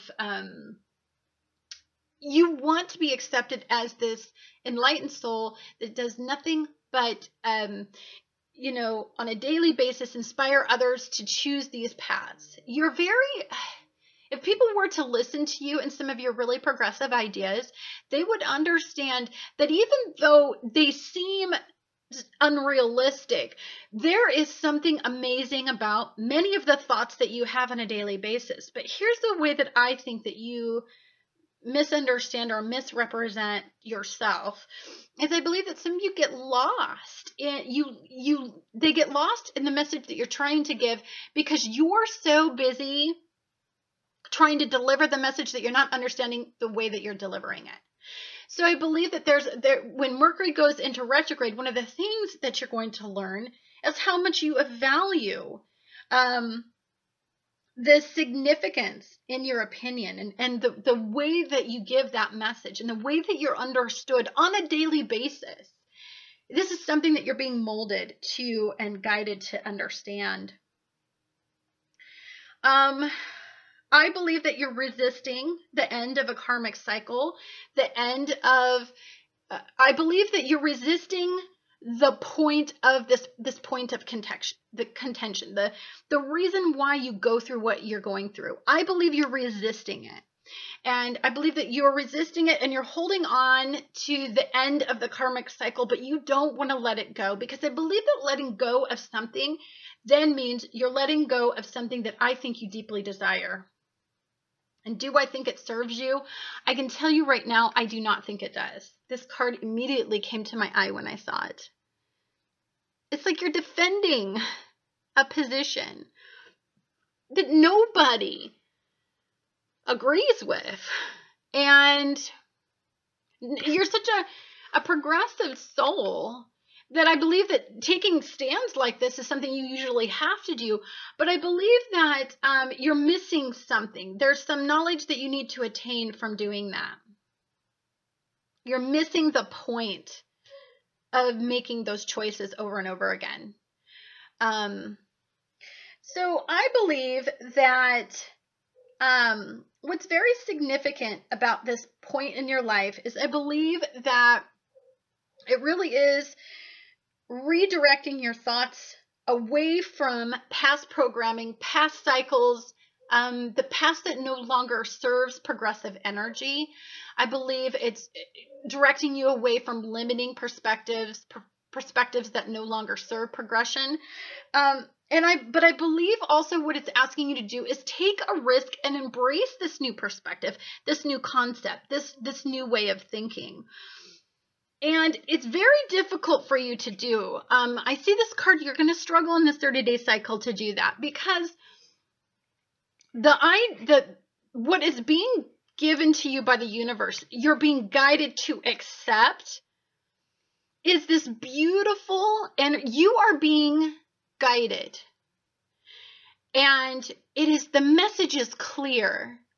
If you took it, you could move past this. But you are stuck focusing on the past, and you're rigid. You do not want to let go of this. I believe that ego definitely has a lot to do with it. When we have the Queen of Wands in reverse, this could be a Leo, has something to do with this. In fact, we have actually 2 Leo cards. These both are Leos.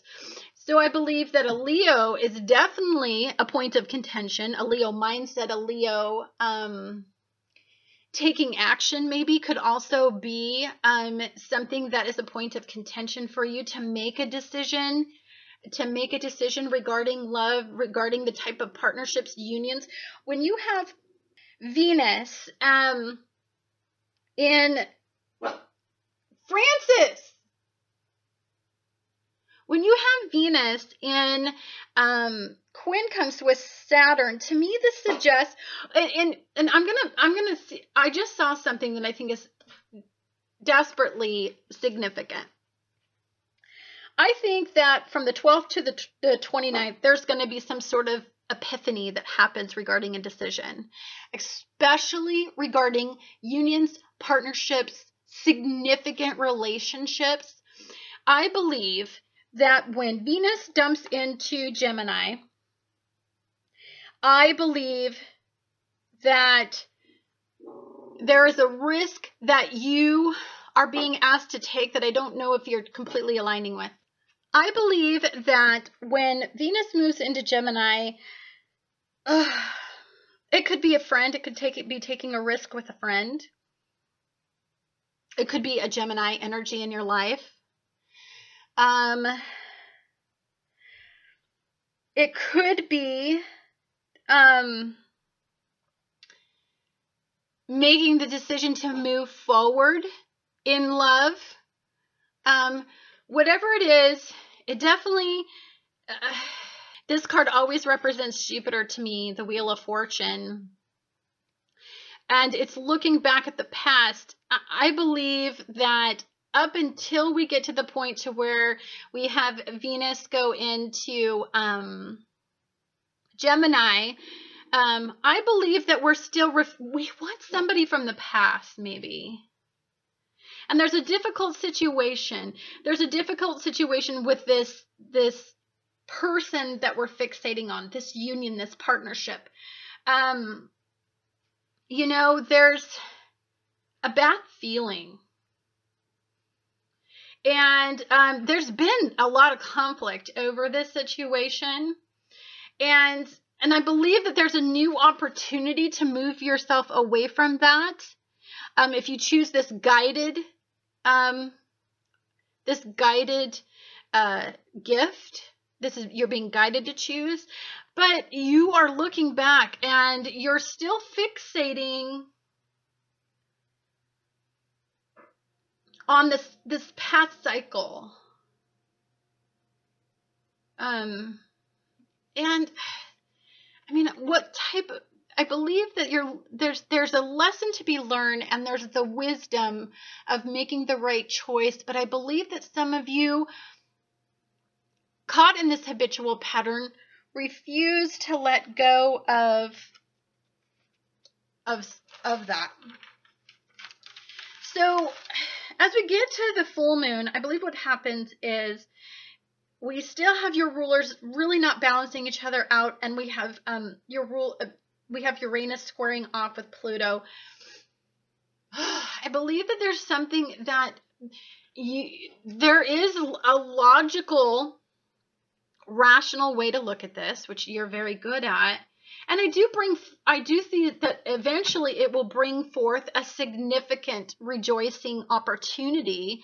And I do believe that this point of contention, as you stand alone, you start to identify just how important this choice is to you.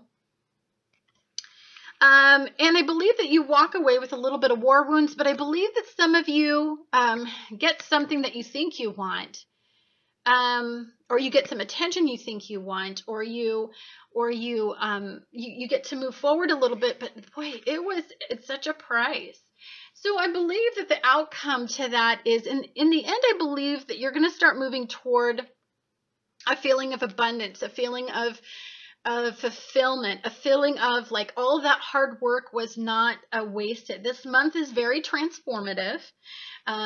There's a lot of, you are going to transform what you're passionate about, and you're going to move towards something that allows you to be very decisive. Now, what's significant to me and what spoke to me is that you had the new moon in Taurus, right? And the new moon in Taurus was regarding home and family issue. It was regarding the past programming. It was regarding a way that you habitually do things that I think keep reliving the past.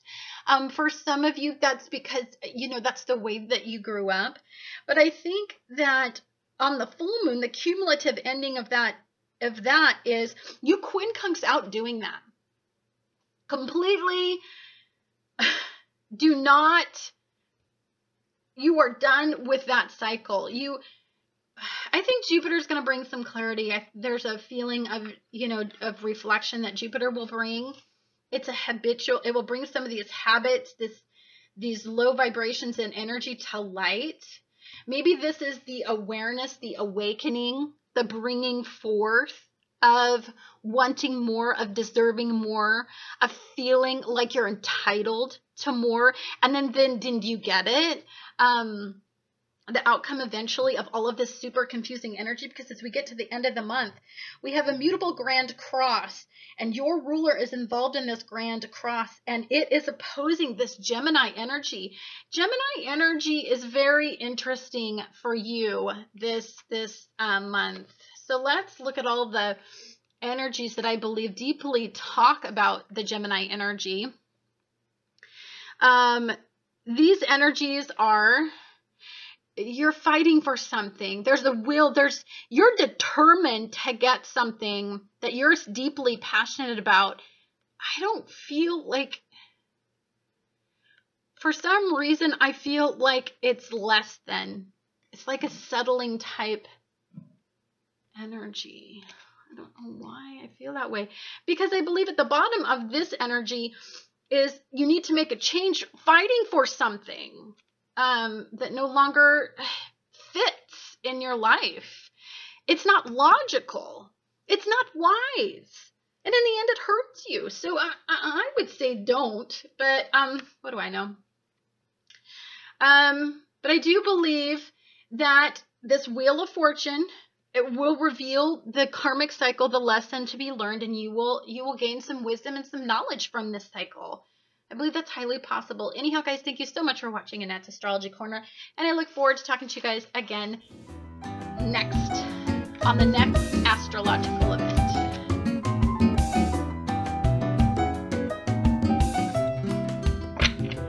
Hello, dear Pisces. This is Annette with Annette's Astrology Corner, and this is your energetic reading for the full moon that is going to be happening in Sagittarius. So one of the things I think is very important for you to be aware of is the fact that, I was going to do a monthly reading, and then my computer retrograded, which was lovely.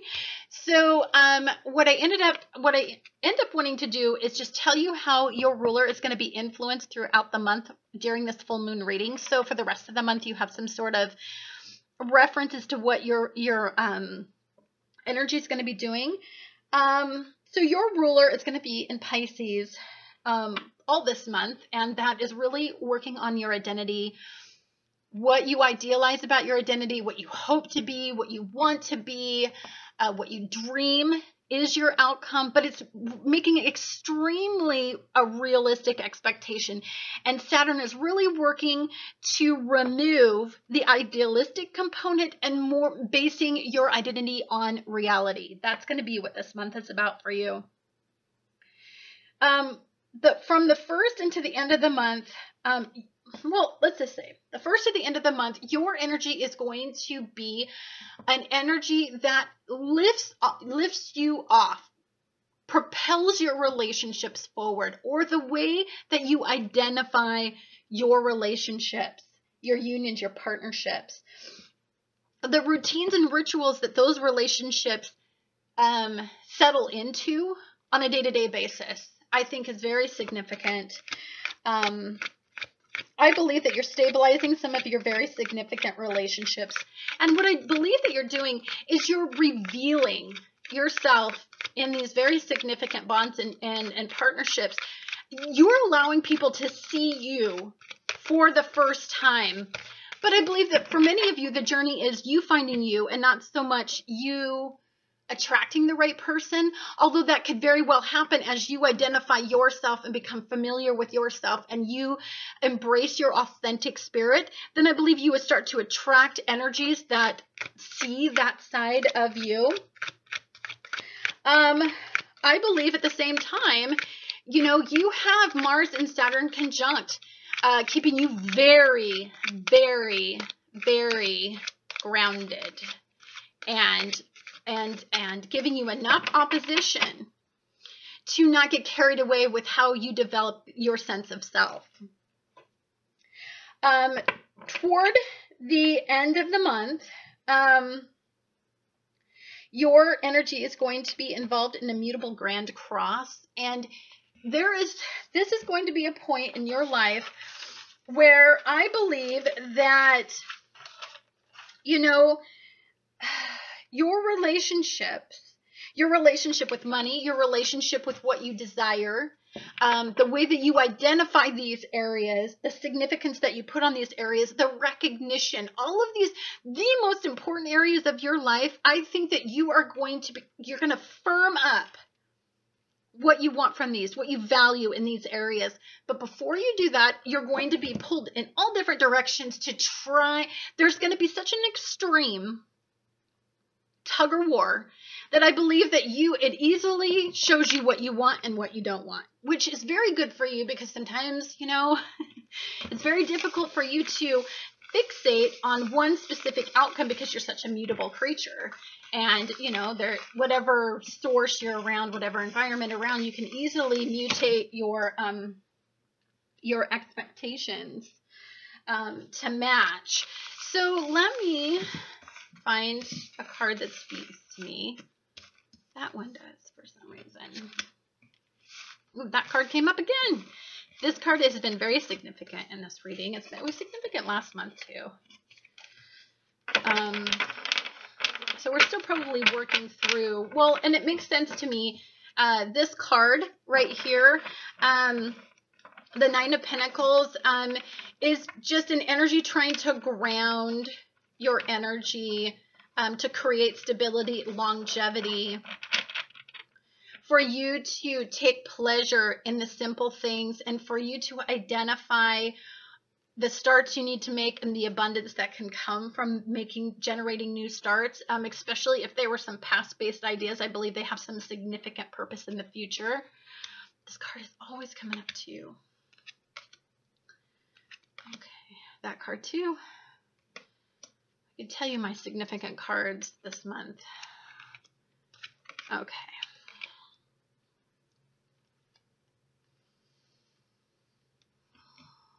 Beginning of a cycle and an ending of a cycle looks to be very important for you. This looks to be like the beginning of an idea, a concept, the beginning of the cycle, where the beginning originates. So let's take a look at where your beginning originated this month, and that was in the new moon. And it was in your day-to-day routines, rituals, and mindsets. It was in, you had a beautiful new moon. It was very inspirational. It was really guiding your thoughts in a different direction. It was aligning you with what you value, how you value it, who you value. And you were starting to receive some clarity.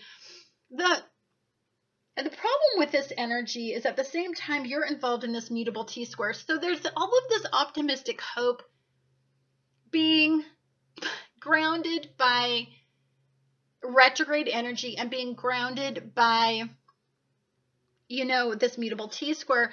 So I believe I believe you're a little, to me, I feel very confused by, I don't think you're confused by your sense of identity, but I think you're confused by what you're identifying with. Deeply, I believe that has stuff that's something significant to do with some of the decisions that you're making. I believe right now there's a lot of options on the table, and there's a lot of different ways you can go, and they all have some emotional component to them. But I believe that for you, I want to say the devil's in the details when making some decisions this month. The cumulative energy that I believe is very significant when we're talking about the full moon is the fact that you're trying to secure the sense of self with the path that you're going down. And I believe that for some of you, you are not clear what path that is. You are so not clear. Wow. The only thing that's very clear to me is that you are secure. You are grounded. You are stable in your sense of self. Now, getting everything else to turn around in your life, there's a lot of work to do. There's a lot of work to do to start to walk down the path. And there's a lot of different paths. It's like you're at a point where you could walk 4 different ways and you don't know, there's no sign, there's no energy guiding you. You don't know which way to go.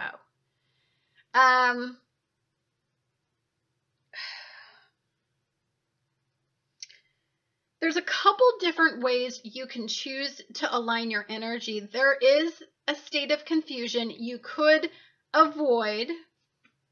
You could regress, you could hide from this, you could cope poorly because of this emotional instability, this pull to the past, you're recalling a lot of painful lessons.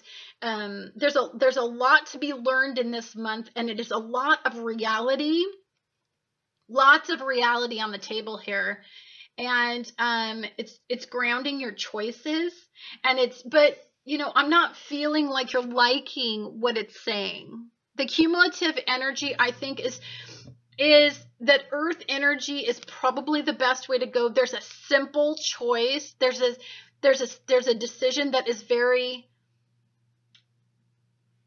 it's based on stability, not on heart, which is what you love to base everything on, and not out of the dream and the hope and the expectation. That's all you're having to ground your choice.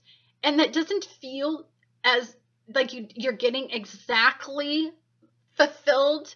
It doesn't feel desirable. It feels like it's not enough. I feel like you don't feel like it's enough. I mean, you weighed the pros and cons. It seemed, rational, right? And I believe that you are moving away from the past. You were deficient in the past. There's this possibility for the future. I'm just feeling like there's an emotional consequence for making a decision right now. I would sit back. I don't think I would make a decision this month. Well, first of all, don't make a decision with all this energy in retrograde, because you may probably revisit it and rethink it and choose a different route anyway. I believe that what's really on the table here, where the most unstable energy lies for me, is some emotional component for you. This is past programming. This is, you probably you were deficient in some way as a child. You learned to modify your behavior to get the acceptance that you wanted. You're free. At last you're kind of free of having to do that. It's difficult when you get to the point in your life where you've had such an awakening and you're aligning yourself with a new sense of self that you have a decision to make about who you want to be, what you want to do. There's a fear that's associated in that kind of energy. I believe this definitely has, for many of you, to do with a career choice, a form of recognition that you desire, a commitment in some way that you are very scared that will not pay off. If you look at a lot of these cards, it feels to me like you're looking at the value and there's a small amount of value placed on it, and you have all this emotional baggage that you're pulling into this full moon.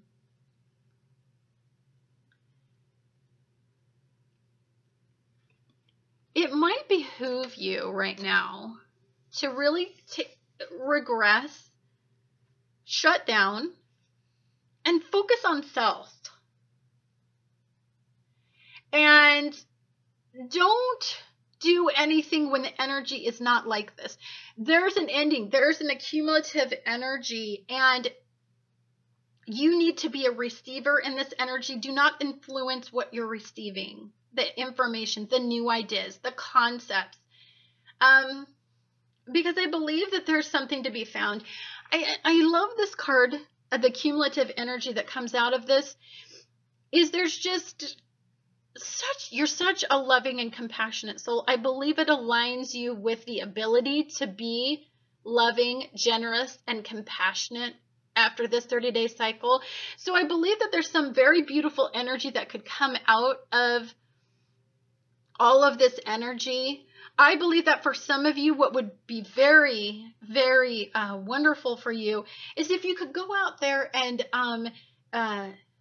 be very generous and very warm and very loving and compassionate with those around you. And I believe that'll kind of realign some of your energy.